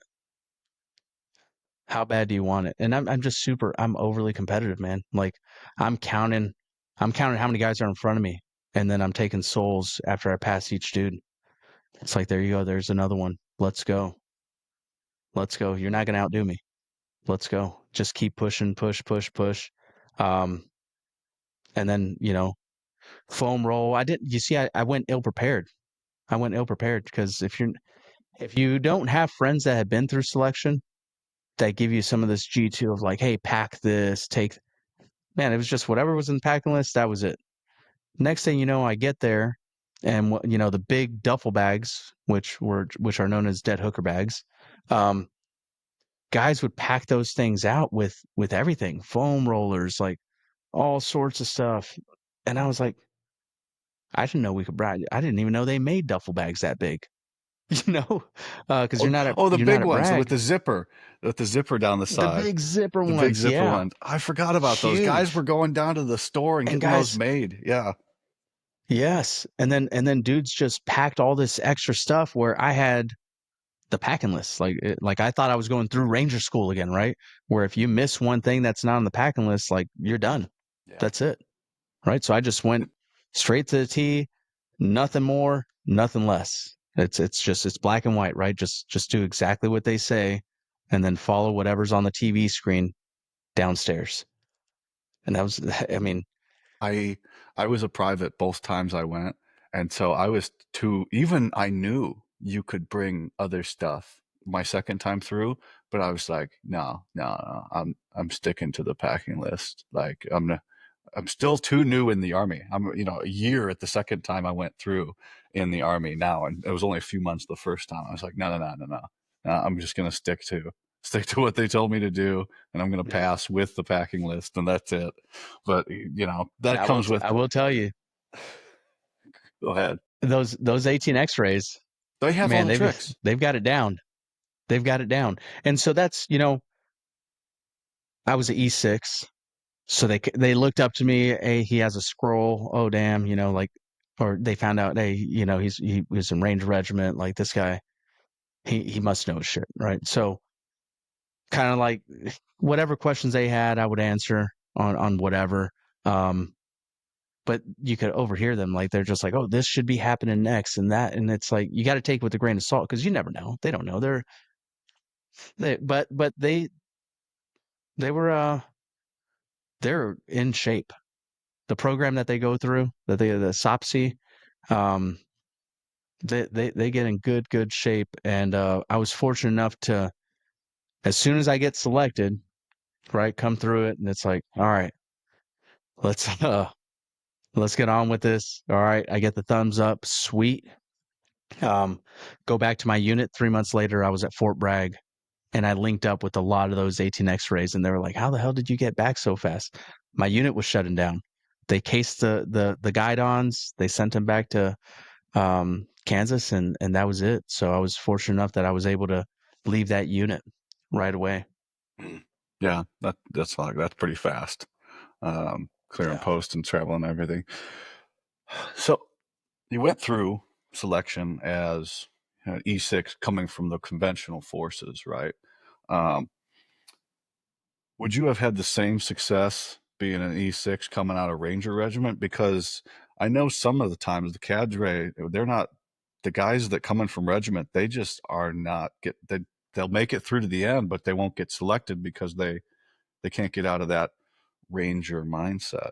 Do you think going to the regular army and then going to selection was better chances for you to get selected, or would you have made it no matter what? It's kind of an introspective You know, question. yeah, I don't know. Because I never changed my mindset. The mindset, it developed, but it was still like it's all or nothing, and you know, always do the right thing. Like they tell you exactly what to do, so just do that, and you should be good, and just show up prepared. mentally and physically. Like, how bad do you want it? That's why when I say, hey, oh, it was a cakewalk, that in retrospect, well, as I was going through it, I was sucking for wind, right? Yeah. It was tough. Every single step, you don't know how far you're rucking. Like, that's mentally challenging, right? You start learning things of like, hey, somebody that has the Green Beret quality or the Special Forces quality might change his wet socks out as soon a couple miles after they get wet instead of going the entire trek with wet socks and not being able to make it because you get trench foot or whatever, right? It's a different mindset. Yeah. So you got that's where thinking outside the box and it was it's rough, but I'd like to say, oh yeah, it was easy. I made it through. I got selected, man. Like I got it's I got good. my It's beret good. and tab. That's the only Experiences may vary. reason I'm allowed to That's it. joke about being a first easy class is Yeah. because I got my beret and my tab. Like that shit fucking sucked while I was going through No, it. But it sucked. but It's but for everybody now out there listening. Yeah, if you think you can make it through, maybe hopefully that helped with the recruitment.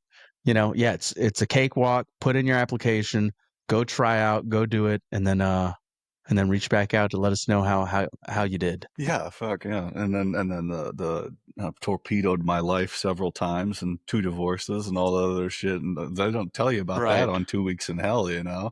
Oh, Oh they no, just go, oh, no. now the candidates had to move these sandbags across terrain for 30 miles. Oh, no, that's the easy part. You come to That find was out. Yeah. team week. That was some of the heaviest stuff that I've ever carried in my life. In Yeah. my the heaviest. The 2-man carry with the pole in between for a down guy around the airfield, that hurt my back so bad, but we Yeah, made it through. the down pilot was pretty oppressive. That was He bad, was but heavy. um we did some relay on the last day. So the last day was like it didn't even feel like it was anything because it was very disjointed. I think they were trying something new on our last The day. CrossFit stuff. It would no, it was like you could pick your event and you got points based off of, so you're competing, but there was no prize because we Oh, knew the end of the thing was tomorrow.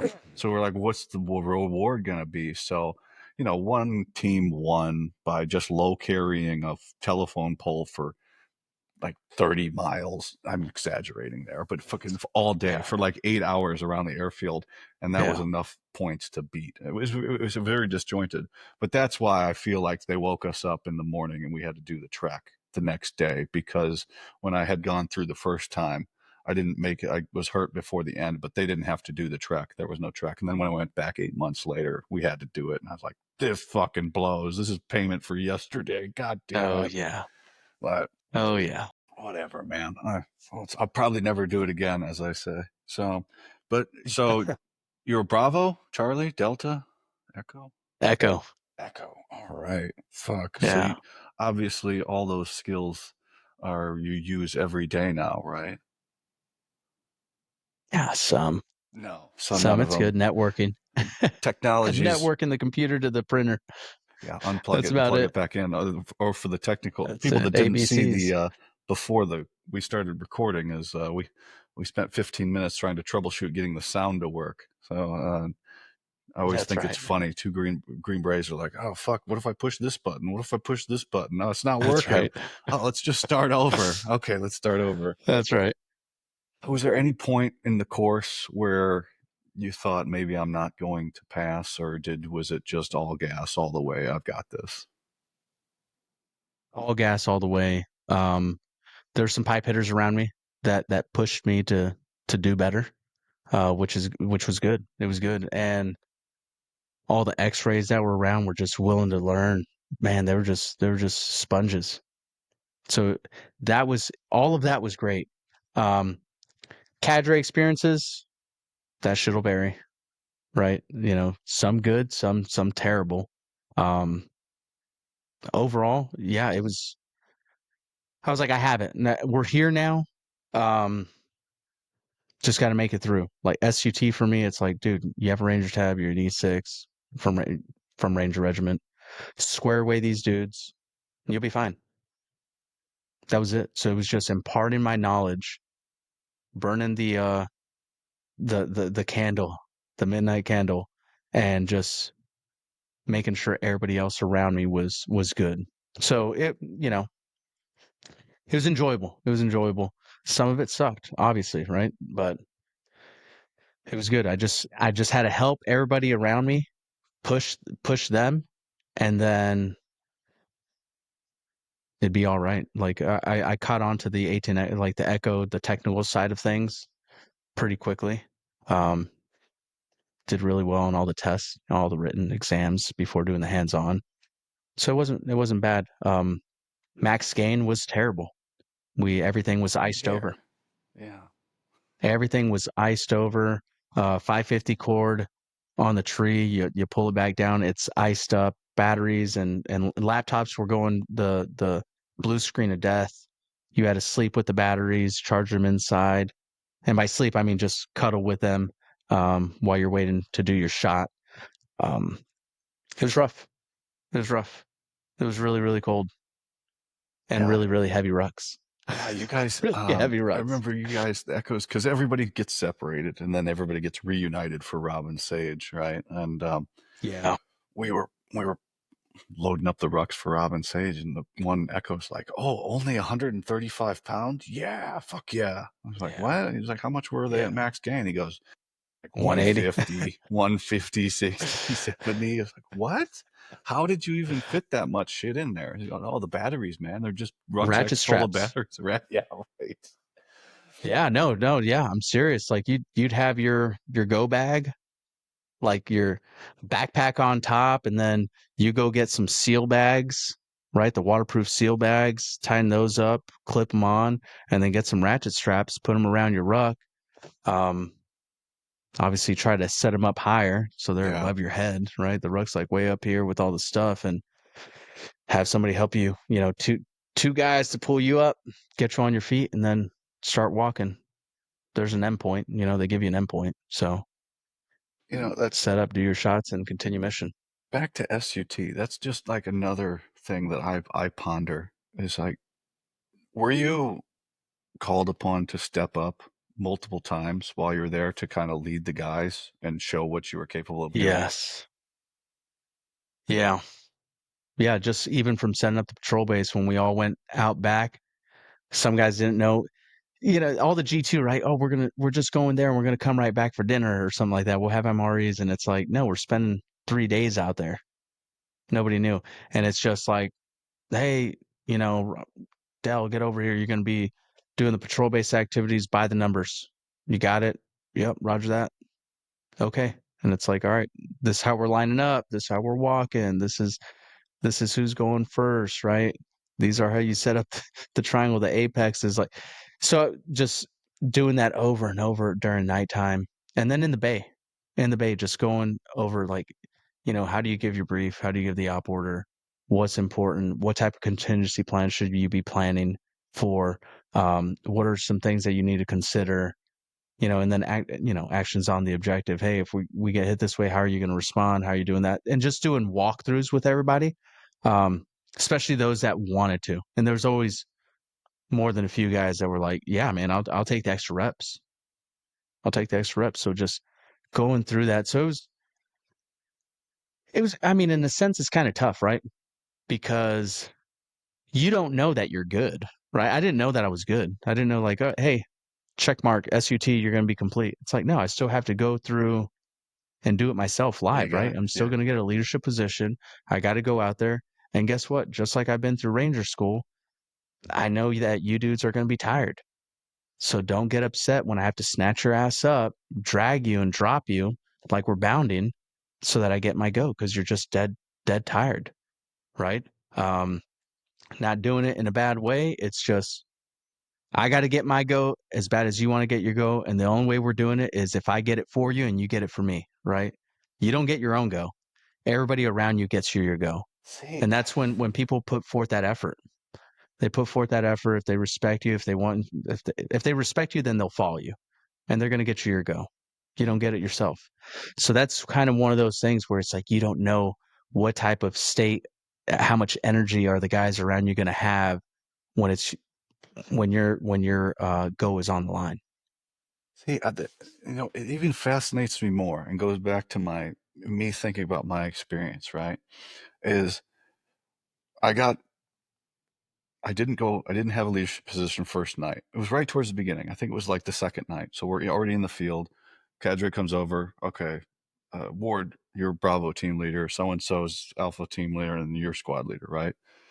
And that was it. So like half an hour later, I gave like a routes brief or something for maybe one line, because you just repeated the op order brief that they gave 12 hours ago. And then I just added my little piece, the change to the route and shit. And that's it. That's, that is all I did for that time I was in leadership. That's it. We walked to the ORP. Everybody dropped rucks and I stayed there. And then they went out and set up the most fucked up ambush ever. Everybody died. They all, the fucking 240 gunner killed the whole team. Like they set up on the wrong road. He shot down the line, killed Oh everybody. man. I never left the rucks. I just sat up there eating a chili MRE and With your chem light ready, your buzz yeah, saw. and that's it, right? I'm just sitting up there going, man, this looks really bad. She eating it. I was like, I hope I get my go.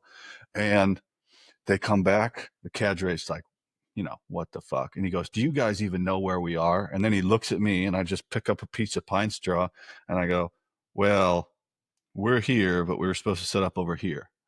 And that was all I said for that. And so he kind of goes, we rock up and we walk to the fucking patrol base for the night. And that was it. The cadre never said anything to me for the rest of SUT. All I did was carry heavy shit around. I never got another leadership position. And he goes to give me my reviews at the end. And he's like, just reading all of this great shit I did. I was like, are you sure you have the right person? Like, like, are you sure? He's like, you did great, man. I was like, when did I do? But I was like, fuck yeah, Yeah, man. I stood up, went out of there, onto SEER school. Fuck this. Yeah, fuck yeah. I was like, I that's thought right. I did terrible. But that's just another example. Everybody has a different path in there. Like you probably had to step up all the time. And like I had 5 minutes of leadership in SUT. Did I toe my weight? Yeah, fuck. I carried heavy shit the whole time. It fucking sucked. But like, obviously the cadre went, oh yeah, he's fine. We got to focus on this dipshit over here that killed his whole squad with the 240. Fuck. Yeah, It's just a weird thing. And I listen to people. I was like, sometimes I feel like, man, what did I do? Fuck. But then it's me comparing. Like, fuck yeah. that. I got my own path. You got your own path. We got to go on our own way. Experiences may vary. Fuck yeah, man. Um, that brings me up. Your Instagram bio, control the controllables, influence the variables. Yeah. My guest a couple weeks ago that just got posted, Christian Perez, he said that one, and he's trying to figure out where he heard that. Where did you hear that? From a close friend of mine Okay, named so Henry. Henry. Okay, Close friend. I don't think he was over at I don't think he was cadre over there. okay, So, but when because I was looking at your podcast and I heard that, I was like, no way. And that's awesome because I mean that's one of the things that is it's just super important, man. Like you control the controllable and influence the variables. Um, and it came. My understanding is that it came from a Jedburgh guy that wrote some literature, and that's one of the things that he put. That's what my boy Henry said. Um, so I have to do some research on it, yeah, we but got it's just something that's super powerful, and I'm glad that it's gotten around and it's spreading because it's valuable. it It's is. very valuable. There's a lot of little one-liners that have even come out of this show, but they're all just trickled down from stuff that people say, at selection while they're in command or on a team or something like that. Like I wrote a whole a TEDx talk once off of the guy at selection saying perfection is the enemy of good enough when he's telling us how to make the apparatus. He's like, just Yeah, make it good enough to finish. You don't sit there and try and make this machine, this monster truck, and try and get it down there and it's perfect. Just fucking get the shit down the road. So yeah, shit like that is all trickles down. I always think it's great. There's so much good information that comes out. You just got to take the time to write it down once in a while. So you get to Robin Sage, and you know that's a UW exercise.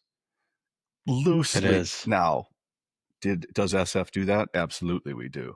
But very few times in history have we actually got to do it. But that's the big exercise, right? That you do Robin Sage, and then you're going to go off to regiment. What was your what was your thoughts of Robin Sage? Because as you know, as like exacting as a raid is in Ranger Regiment, right? And all the moving parts. This is like kind of a fluid ad lib situation going on here. How did you feel about the polar opposite world you've gotten yourself into now? A lot more ambiguity. Um, choose your own adventure. Choose your own adventure. So I enjoyed it. I really did. It was opportunity to think outside the box, engage in conversations with the G chief, strategize with the team leader of, what direction should we go. It was great. It was very, very different. And I don't know, it felt like, Vietnam, right? It felt like this is old school. We got they're cooking out here. You can't eat none of the food. Got to get into the G base first, right? We got to go out on these missions. There's some dilemmas that you got to deal with. Everybody has their jobs, and it was just incredible to see how, as you said, right, we all kind of split up, and then we come back together. And now it's like, hey, dude, you're a subject matter expert in your MOS and your occupation. Like, it's time to shine, bro. Time to put in the work. It's time to shine, and you got to be there for the team. Um, and to see it all come together and everybody pull their weight, think on their feet, think on the fly, make good enough decisions. Um, it was different, vastly different, and I fell in love with it. I was like, this is what I want to do. This is what I want to do. You go everything from, did everything from surgical strike, right? In Ranger Regiment, all the way to unconventional warfare. The exercise through Robin Sage. It's like, man, yeah, it's cool. I've covered it. I've covered the majority of it, right? From one spectrum to the other side, and this is really fun. Did you feel like it was a growth arc that you had? You're like, I did all that shit, and now it's time to be in this field now, and I've paid my dues to get here. Yeah, I did. I did. I'm getting fatter and older, but I could still ruck. That's a joke, but No, it's I fine. was like, yeah, man. There's been growth, right? There's the maturity level. Um, can you operate in these type of environments? Sure, sure I can, right? Um, and you just make it happen. You make it happen. You go through it, and there was a lot of learning there. There was a lot of learning of like, oh, well, could have done this. It's choose your own adventure. So it was just great to be in that type of environment, which, they flow with you too, right? Like whatever the team kind of decides there, knowing now it's like, man, they got to bounce this over here. They got to bump steer us a little bit, or it's like, no, they're on track. Keep running. Outrun the scenario, as people say, right? But It's quite the fucking story they got there, and you kind of have to experience. It's tough to convey to people. Like, and it was cool when I was down in North Carolina. I got to talk to some people that work the backside of it, and they were telling me some things, and I was like, yeah, that's pretty cool because it's a big production. The Army, that's one huge. thing that they put a lot of effort into is that exercise right there, and good on them because it was just so. I don't know. It was just, and then you finish that and you're like, yeah, fuck yeah, I'm going to be a Green Beret. This is awesome. Yeah. Uh, and because, the course, you're just kind of trudging through it along until that point. But then you get done with Robin Sage, you're like, yes, all right, I'm ready. I, you think you know a lot and you don't know shit. Uh, Don't Especially know in anything. at least you're tactically proficient, where I was like, good at trying to become a Green Beret by that point. That was all I was good at. Um, I assume you were still a 3-3 speaker in Spanish. You didn't lose your ability. 3-2. 3-2 only? Okay. Well, so Yeah. did they make you go through Spanish? No. So I skipped SEER school. I skipped language. I graduated in 12 months. I skipped a few classes, got in with the graduating class that I didn't know anybody in. There was about three of us, two Russian native speakers, and then myself. When did you Um, graduate then? oh, 2014, When? 2014. Was it 2014? It was 2015. 2015. Oh, okay. I graduated in I October of went through, 14 because so I got in through 14, got 15, June, okay. I was gonna say because yeah, June. if Yeah. you 13 and yeah, if you got went right away, it's possible you would. But yeah, okay. So man, you were right close there. So you Yeah. know, um, and they were just moving the yeah. So I went through selection and then yeah. So cool, man. So you go down to Eglin Air Force Base, right? Yeah. And what was that like? Because you've been in the Army over 10 years now at this point, right? Yeah. Right at 10, go down there as a E6 promotable. Um, it was different. I was nervous. I was nervous. I was like, all right, man. All I could think about is everything I thought about as a private, right? Up till now, I'm like, man, these are going to be a bunch of older dudes, like super serious. They're about their craft, right? They could end people's lives. They're really good at it. Um, they're all going to be, they're going to look like you, 6 foot, whatever, 6'4", 200 something pounds, just a little bit older, but they could, I mean, they could do things. And they're really good. If saw where some of these younger E4, E5s and how they grew within the Q course, right? To Robin Sage, I Oh, was like, yeah. just wait till I see somebody that's been there for 10, 15 years on a team and they're just gonna, yeah, they'll teach me a lot. But I've got to show up with my A game. So I was just nervous but prepared. And then yeah, get down to Florida.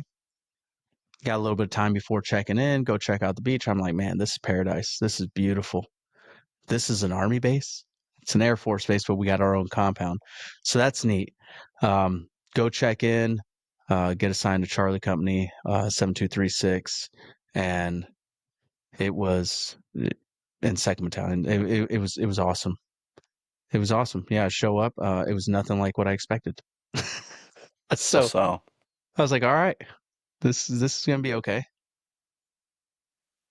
What did you I mean, obviously you laid out what you expected, but what was it? Where you just What did I like, get? yeah, I mean, because the teams Regular dudes. are just there could be vastly different teams. Like you could go So to a team where yeah, I'm the smallest dude, like, and I'm 240 right. pounds, right?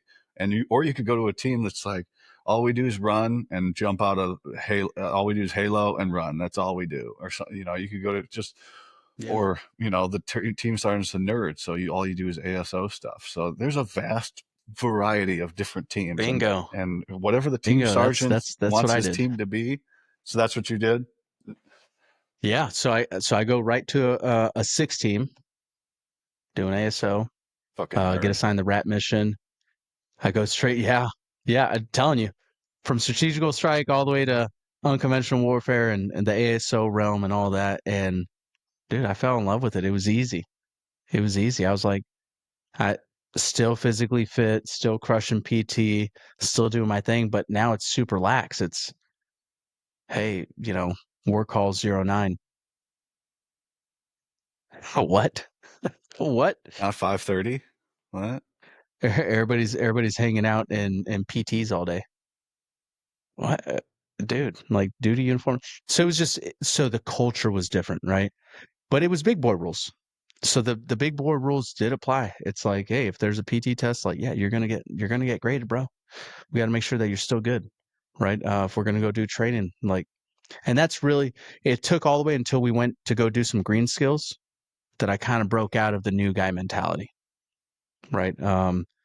Showing up, it's like, I'll play the game. Hey, I'm the new guy. I'll contribute. Brought some beer to the team room, brought some energy drinks to the team room, brought some water, right? Standing at parade rest for my team sergeant. He's like, don't do that. But it was a habit. It's like he's an E8, I'm an E6 promotable. Still an E6, dude. Like, so it's just a habit, something that I had to break for him. right? Everywhere else, I would, still standard parade rest. I mean, it's sergeant major you're still talking in the United States Army, right? So there's some customs and courtesies that I never let go. Um, but it's all about knowing your operational environment, knowing where that fits in, where it doesn't, and reading the room. Um, do that. We go do some green skills, and then yeah, that's where it's like, dude, this is my bread and butter. Like this is what I've done my entire adult life. So it was easy. It was easy to take charge. It was easy to take lead in it. Easy to develop the SOPs. I got a bunch of SOPs that I have from the regular infantry that I have adapted from and taken from Ranger Regiment, and then I've got mounted stuff, dismounted stuff. So it was like anything we have, I've already built out because I was big on having SOPs for my squads. So yeah, it was just easy. It was just like, here you go, have all this stuff. We could go through it. We could change some things, and yeah, that's where I found my footing. And I stopped taking out the trash every day. I would still help out, right? But it wasn't like the new guy every single day, sweep, mop, take out the trash. And I would just do that on my own. It's not like anybody asked. There was 3 18 Echoes total. When I showed up as the third 18 Echo, the senior was about to leave. I was still going to be a junior to the other guy. Then he ended up leaving during right after the first deployment, which was all level 3 type stuff. So doing the rat mission in Afghanistan, it was awesome. It was eye opening, and the type of missions that we were doing was they were gnarly, man. They were yeah. It's Yeah, like, man, I've been entrusted this much to do this type of work. there's This is so incredible. much going on behind the curtain that you have no idea about when you're going through the course, let alone when you're in the regular army, let alone when you're off doing other shit. There's so much Right. shit going on. And then there's always another little school. Oh, you can go do this. Oh, no, well, we could do this. Little things like Yes. that. And then, Yeah. you know, oh, hey, I got to go work at the embassy. Why? Well, I got to go work at the embassy. Well, that's not an answer. Oh, never mind. I got it. Okay.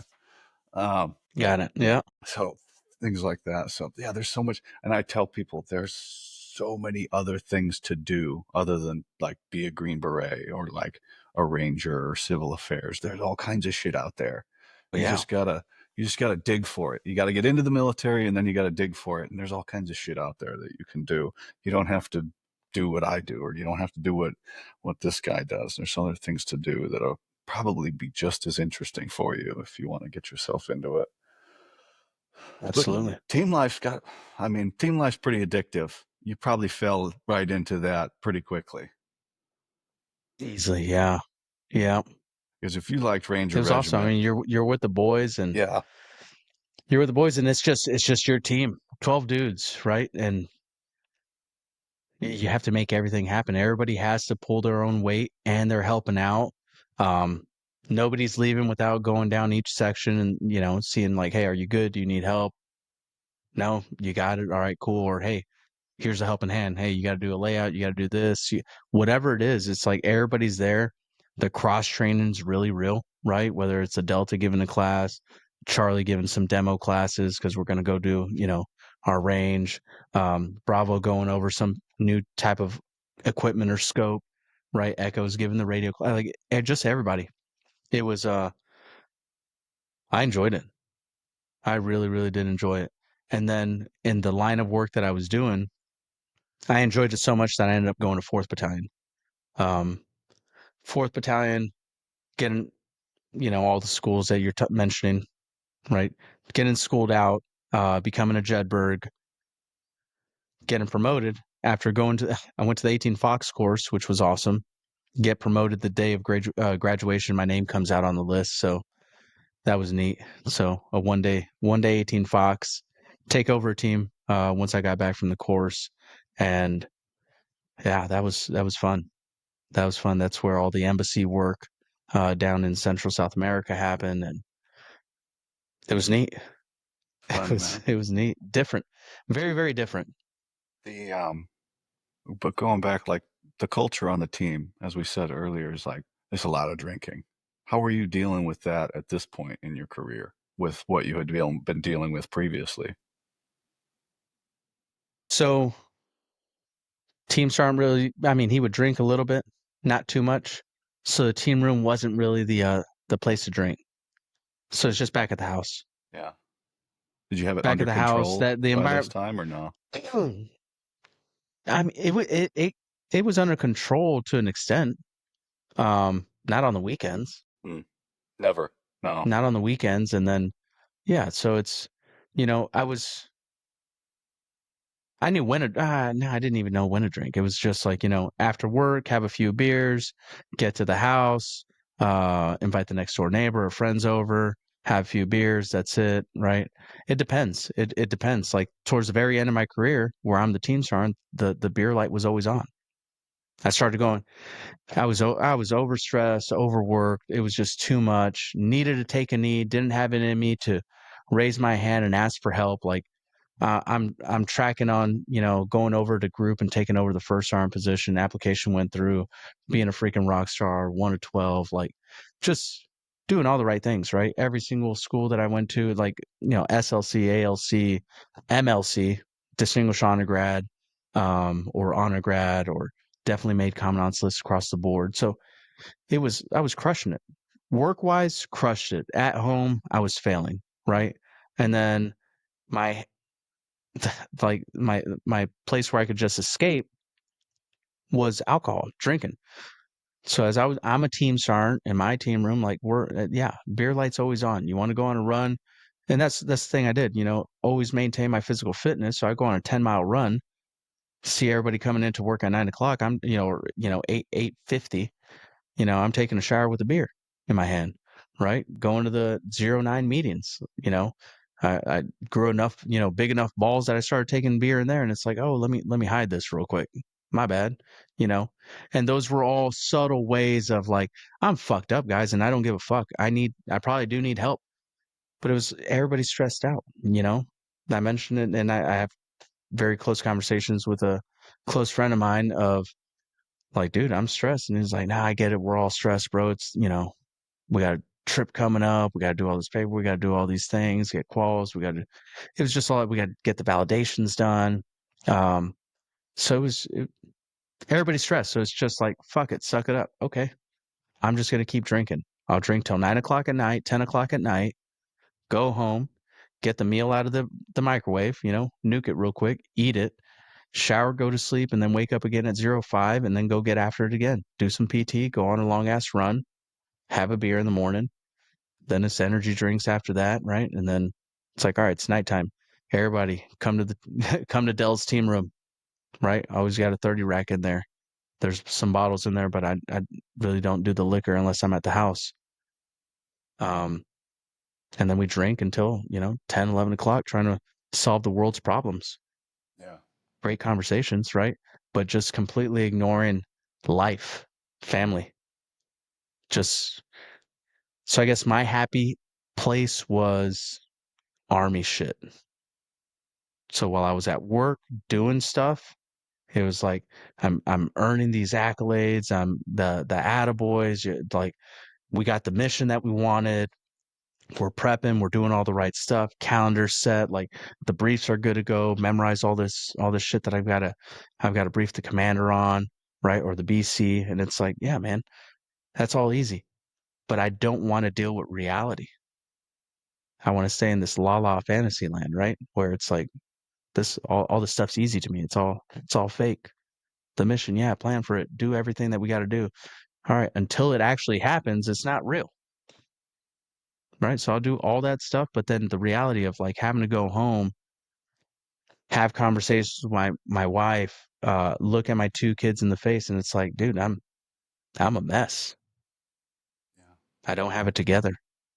I'm dealing with shit that I never went to go deal with, and now I'm burnt out. Right, that burnout is real.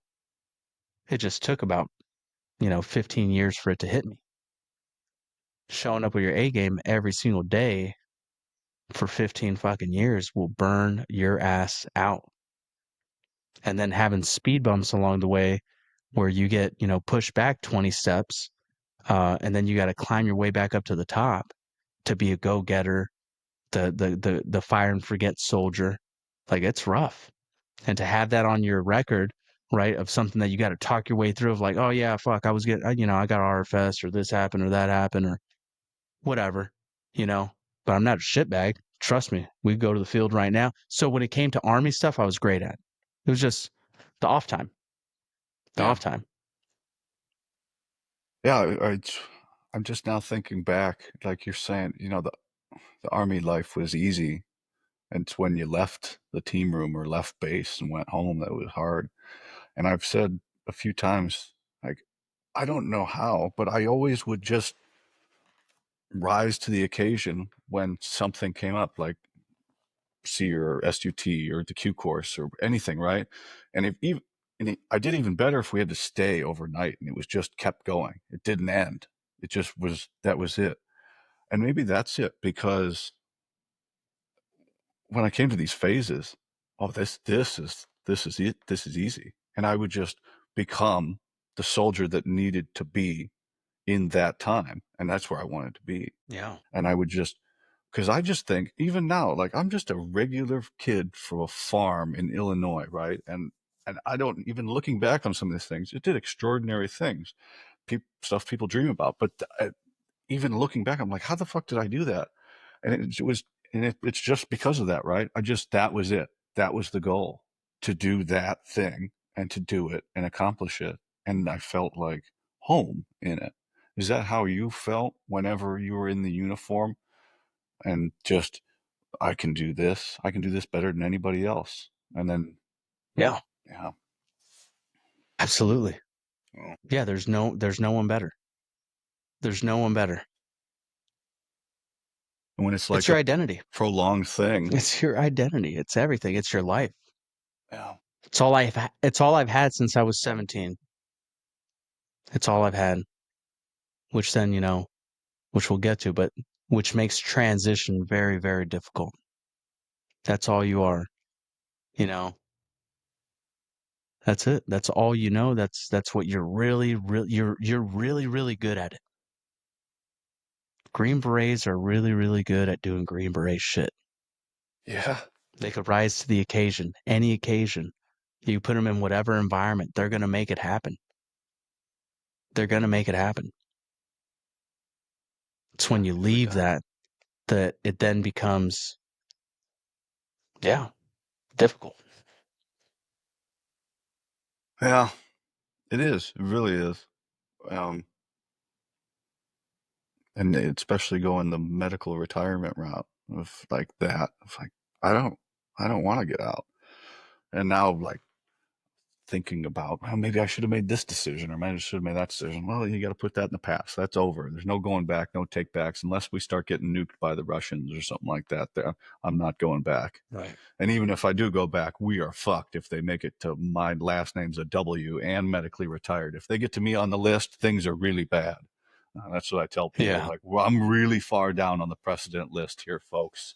Like, you better get in your car and drive north because we're all dead soon if I'm going back. Right. But so you take a team. You took a full ODA or you took a Jedburgh team. Jedburgh team, What was that like? ODG. It was cool. Um, 3-man teams. 3-man teams. So it was For really people cool. listening at home and even myself a little bit, can you explain that? Is that as much as you can? I think it's open source on a little bit. Well, like historical context, right? The Okay, perfect. Jedburghs Yeah. jumped in. Yeah. Um, and linked up with the Maquis, right? And joined the French resistance there and building out networks, right? Whether it was, you know, medical, moving equipment or people. So it was a lot of that in the historical sense of what a Jedburgh is. Obviously, it's changed throughout a lot of the years, and now there's a pipeline for the Jedburghs to go through to be, you know, to earn the title Jedburgh and the identifier. So that's neat. That was something new that was being developed and guys going through it while I was there. So yeah, it's a 3-man team, and you got to do everything that an ODA does. That's the difficult part. That's where it's like you've got to want to be there, right? You want to go set up a range? Well, there's 12 guys on an ODA. Setting up a range is easy.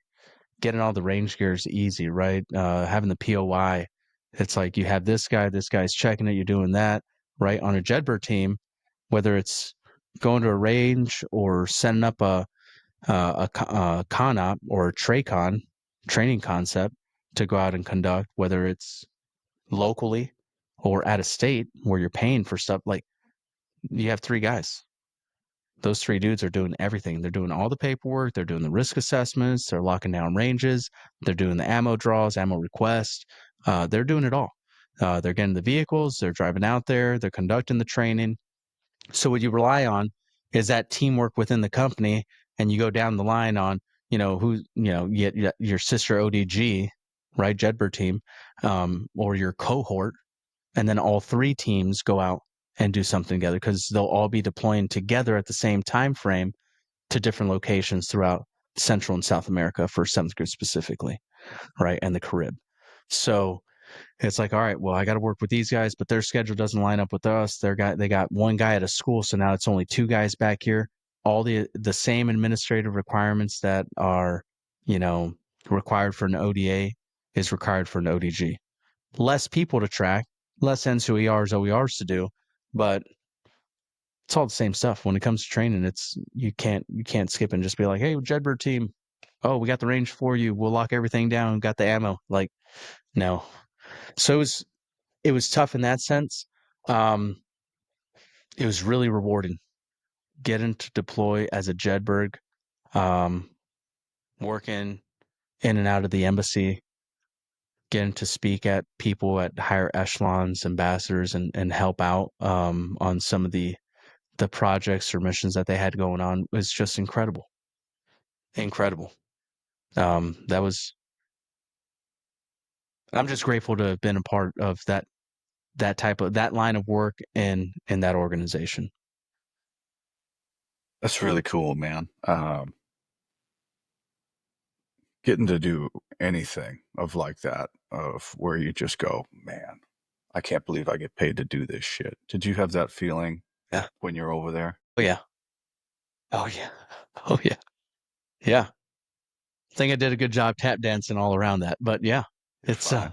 You're fine. I was just trying to go through the Google sheet in my head of what's open source and what's not. I think that's a pretty good summation of what's on there. So, but as I said earlier, there's a lot of cool shit that you've never heard of going on in all branches of special operations and three-letter agencies that once you get in, you can figure out what they're doing. But until that, you'll have to take some cliff notes, I guess. But so, what? How did you? I guess you kind of alluded to it earlier, but what kind of led to your going down the medical retirement route? yeah, just everything. There was another pivotal moment in my life, right, where I called some kid a faggot, and that was it. That one word, that one little fit that I threw, and that's it. That was all that it took for a Gomar to get initiated, go down that route, and um, me attempting suicide or getting right to it. I got a nice 1911 OD green with the Woodstock US etched on it. Um, Veterans Day, family's over at the beach. I decided to stay home. I go into my office. Um, I load the magazine, put the magazine into the pistol, rack it, and I'm crying. I'm crying, and then there was this I don't know, like this calm that kind of came over. The tears stopped, and your life's flashing before you. I've got the gun in my mouth at this point, and it's like, is this it? Like, this can't be it. And I just pictured the aftermath of my kids and wife getting home, and my kids walking in to the office to see my brains splattered against the wall, my body limp, and I was just like, I can't do this. but yeah, I was down and out bad. Put the gun down, said, "What the fuck?" Kind of scare you straight at that moment. And my kids were my why of staying alive and pushing through. Hey, I feel like I'm losing my career. I know all this stuff. I need to go get fucking help. I need to address everything that I've never addressed.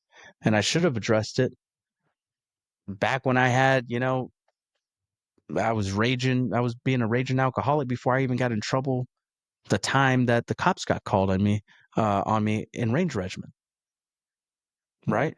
But every time we redeployed, it was like, yeah, fill that shit like non-applicable on the assessment that they're trying to give you. You weren't close to any explosions, all this other stuff. I messed up one time on that first deployment and put like, yes, we were in close proximity to a lot of explosions. And I had to go to the Madigan Hospital, TBI clinic. Then I get yelled at of like, why the fuck do you have appointments for that shit? We told you to fucking answer this way. They've already been through it. They already know. Right. So then from there, it's like Ranger Dale says, Roger that. Okay. So I never dealt with any of the issues. So um I walk into the PA's office and I raise my hand and I was like, I need help. I need help. And sure enough, I got the help that I needed. I got the help that I needed.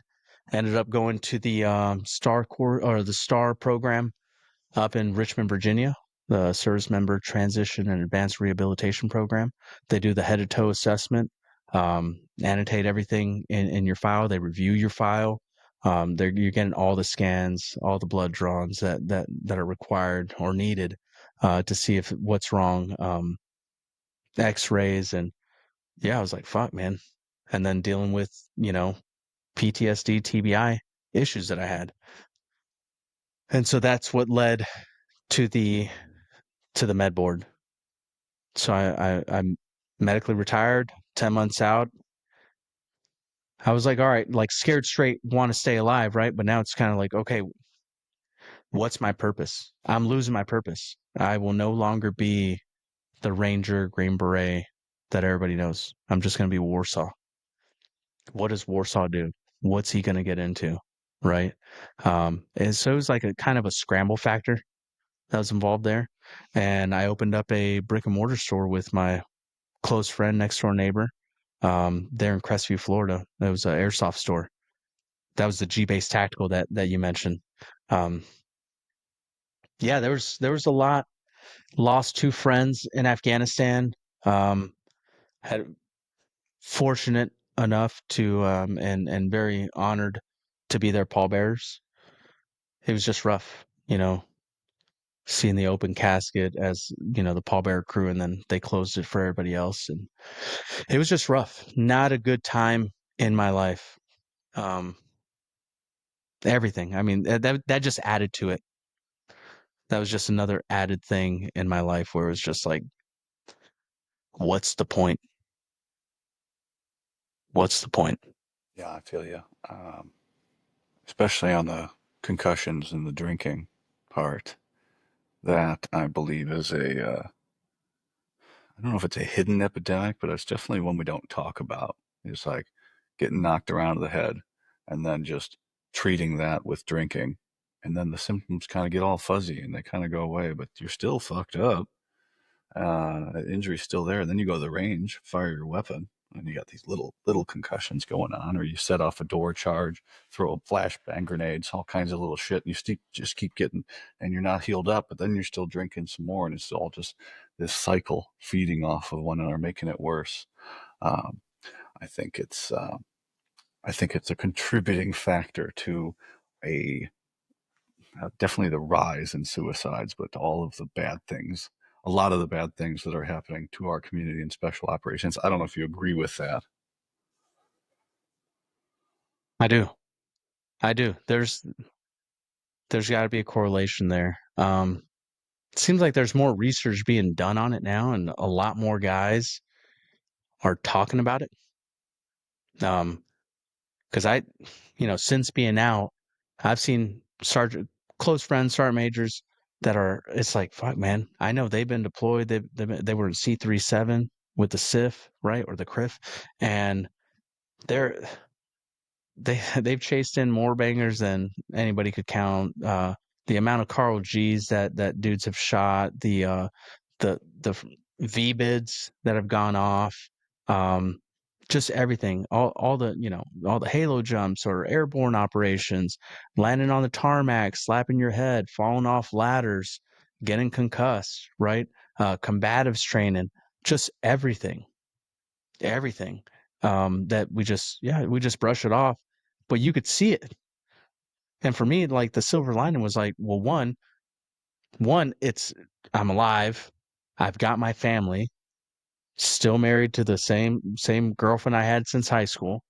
Um, so I'm fortunate for all that, but it's also like, damn, what would have happened? Because I was going to be a careerist, right? I was just 30 years like this. The army is my life. It's my identity. It's who I am. It's everything. There's nothing more important than the military, right? Not family, not this, not that, right?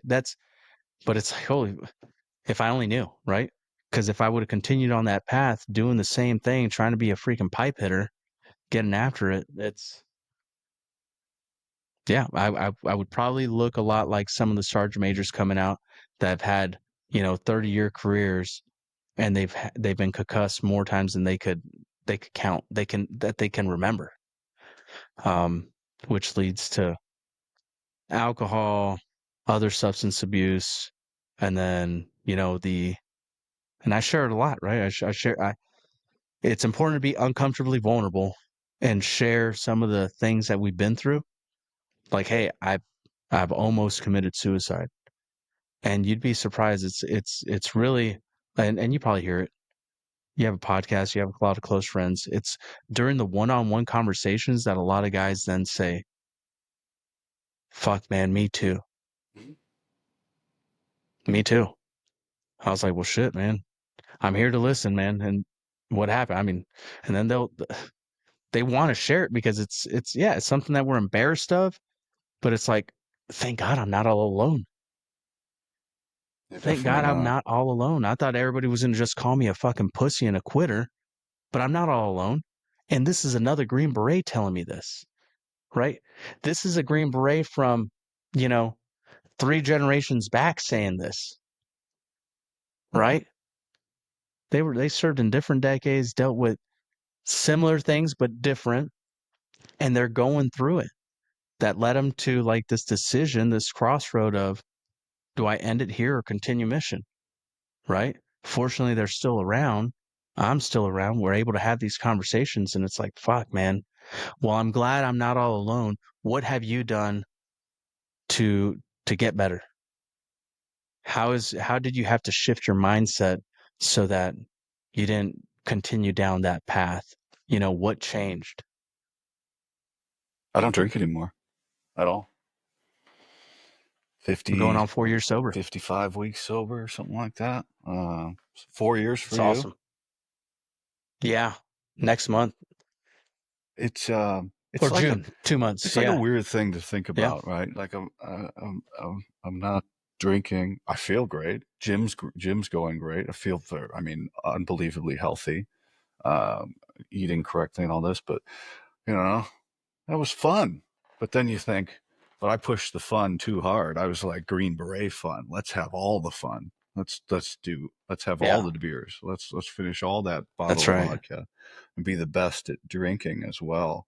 And that's pretty destructive.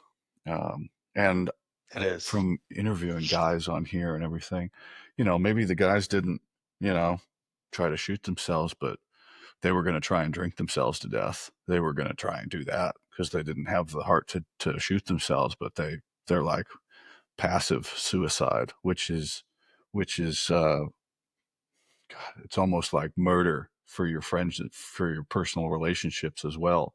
Instead of just ending the relationships with you, you're killing everybody around you at the same time. That's another level of bad. Not saying it's worse or better or anything. Don't fucking do either one of them. But that's another level of fucking taking it out on people, where you're trying to kill yourself with the drinking, and you're trying to make everybody else just as miserable as you are. I think that's a thing a lot of guys do. Um, is We push people away. Yeah, we're not And worthy. there's a point where you just want to be isolated. Yeah, It's like I already feel it's kind of like the question, like how has the support been since you've gotten out? And I was like, non-existent. And I say that somewhat jokingly, right? Like I have the close friends, they know who they are. They've been around. Everybody else, fuck everybody else. Where have they been? They haven't. They haven't been here. The organization is the organization called no, but they're tied in with great nonprofits, right? We have to understand once we're out, like, dude, the mission still has to continue. They still have to do it's not about you, it's about them right now, right? If you need the help, now you have to take the ownership to go seek for it, right? All it takes is just asking a question. All it takes is just asking the question, and then from there it's like, all right, somebody will lead you down the path to get the help that you need. It's that simple.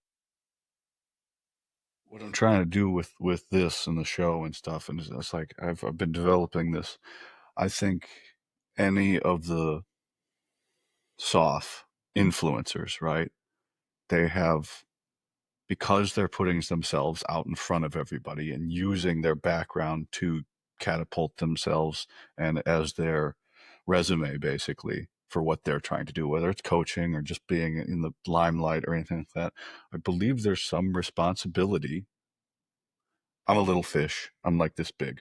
I won't be this big, but I'm going to work my way up. I believe there's a responsibility on our part to have the answers when people reach out to us. Be like, I'm going to push you towards this person. I'm going to guide you in this direction because that's who we were when we were in the service, and we still need to have that impact on society now that we're out. And that's kind of how I view the nonprofits and ambassadors for those nonprofits and the people that are using this to further their image. Um, Whether I like it or not, I can say I'm not, but I am. I mean, I have the background. I'm using it to try and build something for others, for other people. But it's like two sides of the coin. As much as I can say I'm not, I Yeah. still am. And if you're going to do that, I think you have some responsibility to be a resource for other people when they need you or when they need help. Uh, Hopefully, I can live up to that. Uh, You got it. You got it. Try, right? Yeah. What's Fresh Start? Fresh Start, it's a company I started out here. It's a junk haul removal company in San Diego. Started with a close friend of mine. So yeah, kicked it off earlier this year. Still like just finishing the startup phase. So yeah, it's a fresh start, fresh start. Just moved back out to San Diego last summer. That was a fitting name for a company. I mean, it works great for because there's a few of them out here, you know, and you just point at the stuff, haul the junk away, get the clutter out of your house. That's it. So that's cool, Yeah. man. Fuck, how did you, army buddy or just one of your childhood friends? No, close friend from yeah, childhood friend. Awesome, man. Why'd you settle Yeah. it? Why'd you settle on trash hauling? Is that just you're kind of like, I got It was this something idea? something super easy. Yeah. No, super easy. I got some other business ventures. So I had the airsoft store. Um, Tragic incident happened with my business partner's son. He lost his life. It changed the course of everything.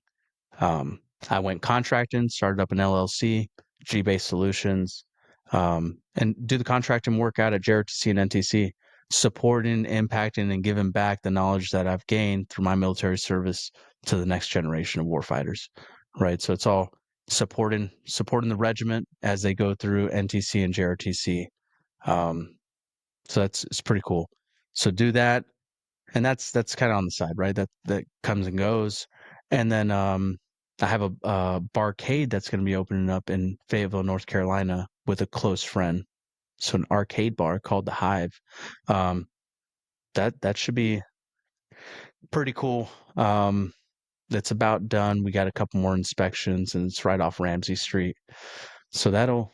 So I got that business, and then um, myself, Jamie Tilka, Jamie. TJ White, and Rich McDaniel started up a mastermind, purpose driven entrepreneur trying to help aspiring entrepreneurs or entrepreneurs that are between, 3 to 10 years that want to be a part of a community that's supportive, and that's bringing subject matter experts in to talk and impart their knowledge on business and how to grow their businesses. Like that's so we developed that mastermind, purpose driven entrepreneur, and then the fresh start is like I'm bored. I can't have enough things. I need more purpose in my life.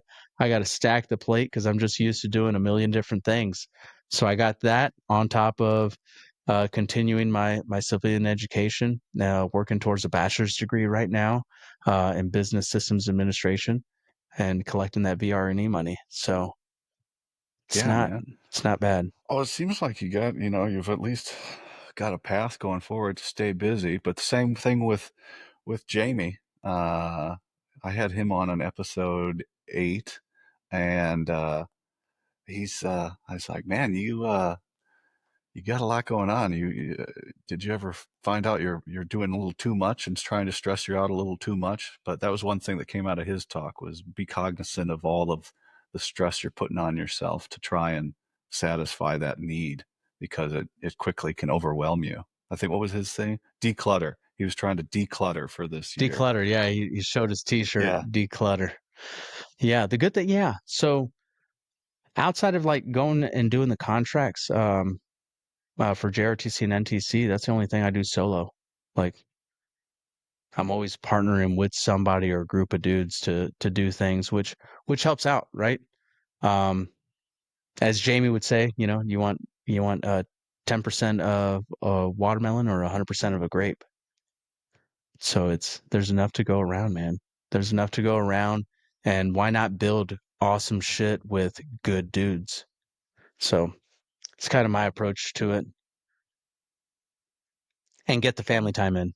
That's one thing I like. My priorities have shifted so much where it's like on a weekend, I'm probably doing softball with my daughter. So yeah, you won't be able to get a hold of me. I'm out there, That's yeah, so, good, which man. is great. So it's like just supporting my daughter, Rena, who's crushing it in school and in softball, and then she goes to high school next year, so that'll be interesting. And then my son Berlin, he's 9 years old, crushing the performing arts right now. He was the lead role for Aladdin in his fourth grade class, and just yeah, killed it. It was awesome. So it's just being present now, right? Not just physically present. That's something I always tell dudes.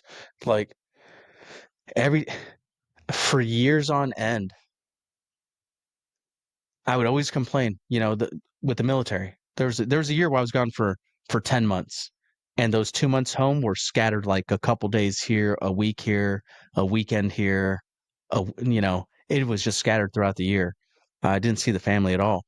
So I would blame the military just like everybody else. Like I'm always fucking gone, man. I'm busy. I'm doing a trip. I'm doing training. I'm at a school. It's mandatory. I got to do all these different things going on. I'm never home. And then when I am home, I choose to drink in the garage 20 feet away from my family who's hanging out watching TV inside in the living room, and still use the same excuse of, fuck, man, I'm never home. I don't get to spend the family time. But my ass was choosing to drink inside the garage with the boys, which is crazy. It's crazy looking back at it now of like all that missed time. So as my priorities have shifted, as I start to truly understand my why and my children, my wife as my why, um, I've gotten to give back and not just be around physically, but emotionally and mentally, there with the children and my wife. So it's been good. It's good, man. I mean, that's fucking great to hear.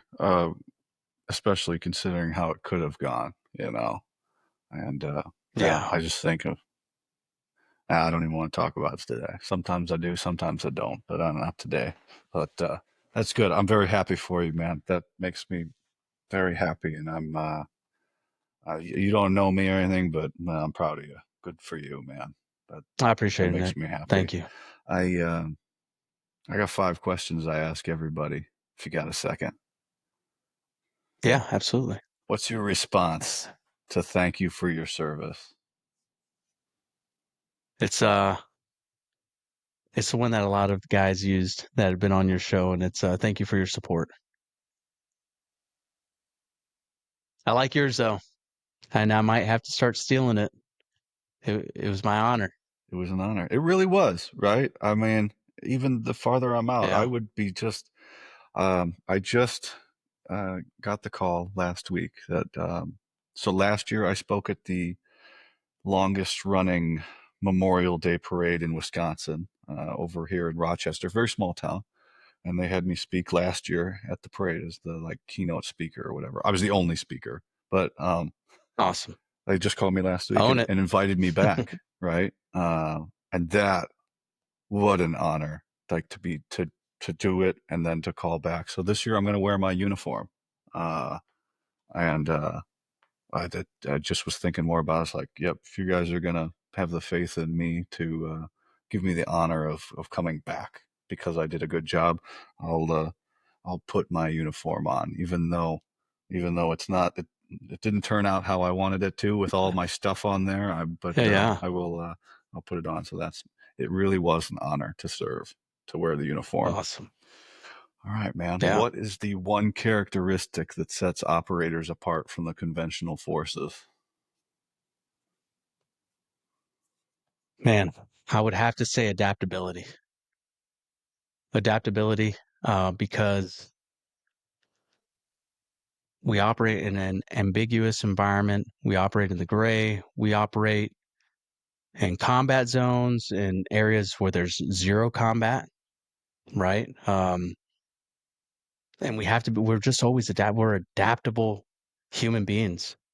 We could send a Green Beret to the US Embassy to give a brief to the ambassador, the same way that we could send the same dude to go talk to a person that's given information on a target in Afghanistan, to, shooting somebody in the face, to, shaking hands and giving stuff out with civil affairs, to just show face. Like, we could just put dudes in different environments that just vary from doing the shooting to shaking somebody's hand. Like, we're very, very adaptable. We're really, really good at fitting in any environment because we understand our operational environment. I think that's what it is that is a huge, huge difference maker. What's the one moment of your career that you wish you could go back and relive or redo? Ranger Regiment, fire team leader. Yeah, without a doubt, the best. You're young enough. You're young enough to where there's still a lot for you to learn. You don't know it all, but you're learning how to lead, and you've got guys in you that trust you with their life because they have to go where you go, do what you do, and shoot at what you shoot at. So they're living the private, those three things as a private, but they're believing in you as their fire team leader. So it's a lot of responsibility, um, taking on the safety of several different lives. Super important, and it was crazy. When I went and spoke to these cadets last week, I said, there's going to be a time in your career where everything is just clicking. It's all just working perfectly. And you're not going to realize it until it stops, until it's over. And then you're not going to have appreciated it. And it's going to be gone. And it's going to be really hard to get back. So if you notice Yeah, that things are going really well, just kind of stop and look around and go, this is a lot of fun because it's going to yeah, be going and it's going to go by so fast. There's not going to be time in the day. There's not going to be enough time in the day to enjoy it. You're going to want to go to sleep so you can yeah, wake back up and do it again. I want to get back with the team yeah, and everything and just keep it going and just try and be cognizant of when that happens because you're not going to notice it. You're just going to be like, I'm having the time of my life here. And then all of a sudden it's going to be over and you go, what the God damn it. I didn't even get a picture with the squad. And so, yeah, yeah, try and be yeah. cognizant of that. Yes, that's one thing I didn't do enough of. Take pictures. Take pictures. Yeah. You could still be the quiet professional, but you could have all these pictures to look back on, share with your kids. I think that's the most important thing. Like, hey, we did a lot of cool stuff. I've seen a lot of cool things. just being able to share it and saying like all that time I was gone and not present, this is the stuff I was doing. Here goes some things that I've seen. Maybe we should take a trip sometime to, you name the place. Yeah. What's the best piece of advice that you received during your career?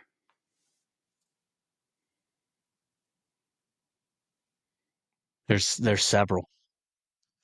I could break it down into like three different parts of the journey.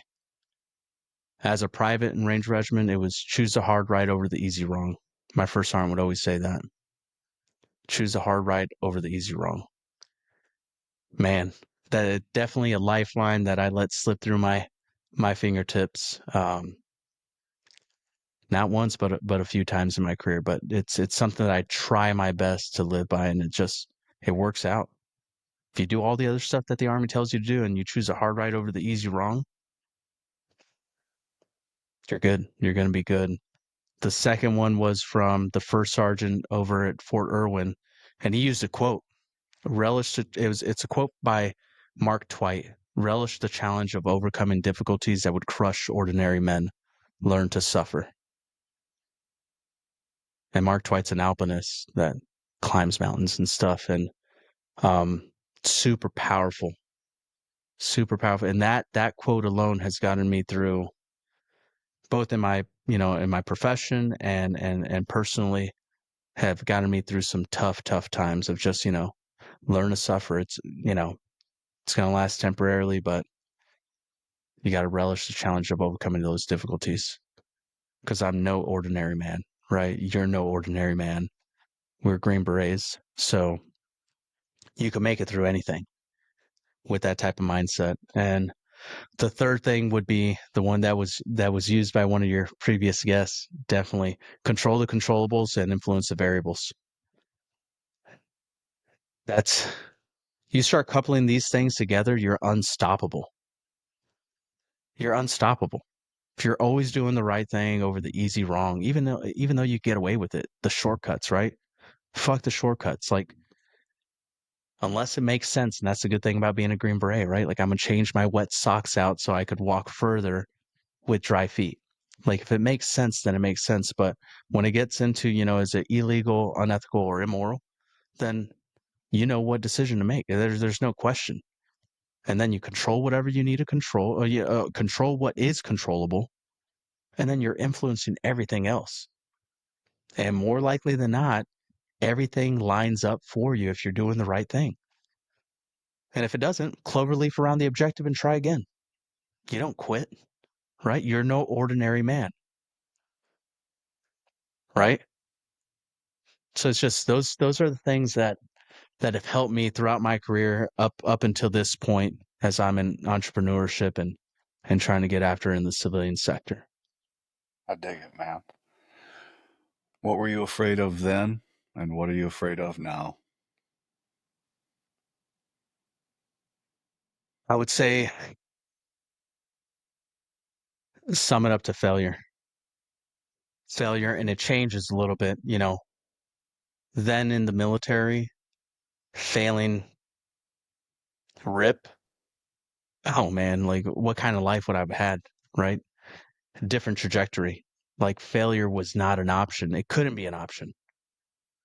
Now, it can't be an option when you're willing to die for something that you want very, very bad, right? Not being ready physically, mentally, tactically, technically in my job and being the cause of somebody, having a ranger or that service member, my boy to the left and right of me dying because I wasn't prepared. That was a fear of failing my team, my organization, all the way through SF, where it's like, now I'm a team daddy, right? Like I've got things, I've got people I got to take care of. Um, I'm running shit. Like they're counting on me, so I've got to go hard in the paint. It's like you guys go to the schools, you guys go this. I'll take the brunt, throw it on my rucksack. Guess what you say, right? And that's probably the burnout, right? It's like putting myself last, everybody else first, right? I want to be that servant leader of like, let me take care of you. Oh, you got family shit going on? You go home. I will take the brunt of the army shit. Give it to me. I'll do the briefs. I'll do the write ups. I'll do the storyboards, whatever it is. Um, I just don't want to fail you guys, right? Because I've been entrusted to be a leader in this organization, prestige organization. I can't fuck that up. Now it's transitioned to I don't want to fail as a father, as a husband, as a follower in Christ. Um, I don't want to fail at those things because now now as my priorities have shifted and I realize like, man, family is everything. Family's everything, right? Um, I just want to show them like I'm not a failure. That way it opens. That way they just have the mindset of like, man, dad doesn't fail. Everything is possible. He came from, he came from very humble beginnings and got us to where we're at now. He could hand off the torch or hand off that baton now, and we could go even further. So that's the most important thing to me right now is just don't fail as a dad, don't fail as a husband. She's been there through thick and thin. Why? I don't know. Oh no, I've just been It's blessed. another I've been reason blessed, that and proves we she's don't stuck understand with me. women. Yeah, another reason we don't understand women. Yeah, I don't, And and but she's been there, so I just don't want to fail her either. going to that failure, right? Of last thing is you can take all the abuse until you can't take it anymore. Like I can take on all this shit from the army or all of these things going on in my life around me, my friends dying or suicide and all this stuff. You can take it all in and it all just bounces off of you until it doesn't. And then it all affects you. And then everything comes on all at once. Everything you've been letting deflect off of you then starts to affect you as soon as you fill that cup up. As soon as you're a detective and you've seen one too many traumatic cases, you retire. Or you're an EMT and you're like, oh, that's it. I can't do it anymore. Everybody has the limit.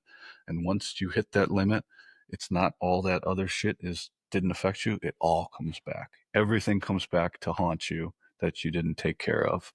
And if you're Yeah. good, and you've got a huge cup and it just fills up your whole life and you don't let it affect you, which I've heard other people in the spotlight be that they keep emptying that cup out and they can deal with it. They just let it go. As one guy said last week on a podcast, they just let it go.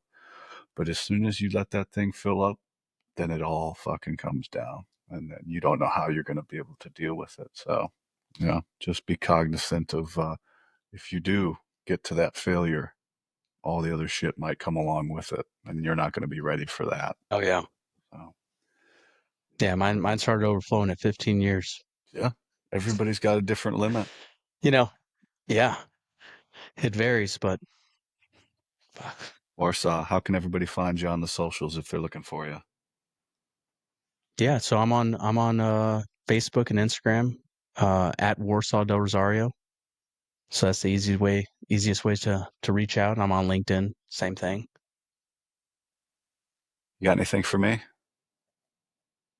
No, man, just thank you. And again, as a fellow entrepreneur, different spaces, but it's like if you're watching this, like, subscribe, comment. Nick, I'll be sharing everything that you have. I'll be liking it. Um, huge supporter of other service members, other guys that got out from the regiment, getting after it, trying to make an impact. And I just want to thank you, dude, because you're doing something huge. You have a great platform. It's going to continue to grow, allowing guys to share their stories and gals to share their stories, and hopefully impact somebody's life that is listening, that could say, hey, you know, they're doing it. I could do it too. They made it through these struggles. And it's all through the conversations that you start. So, hats off to you. Thank you very much, Nick. Really appreciate it. I really, I really appreciate it. Warsaw, I'll have links to all your socials up in the show description. I really appreciate you coming on. Bye, everybody.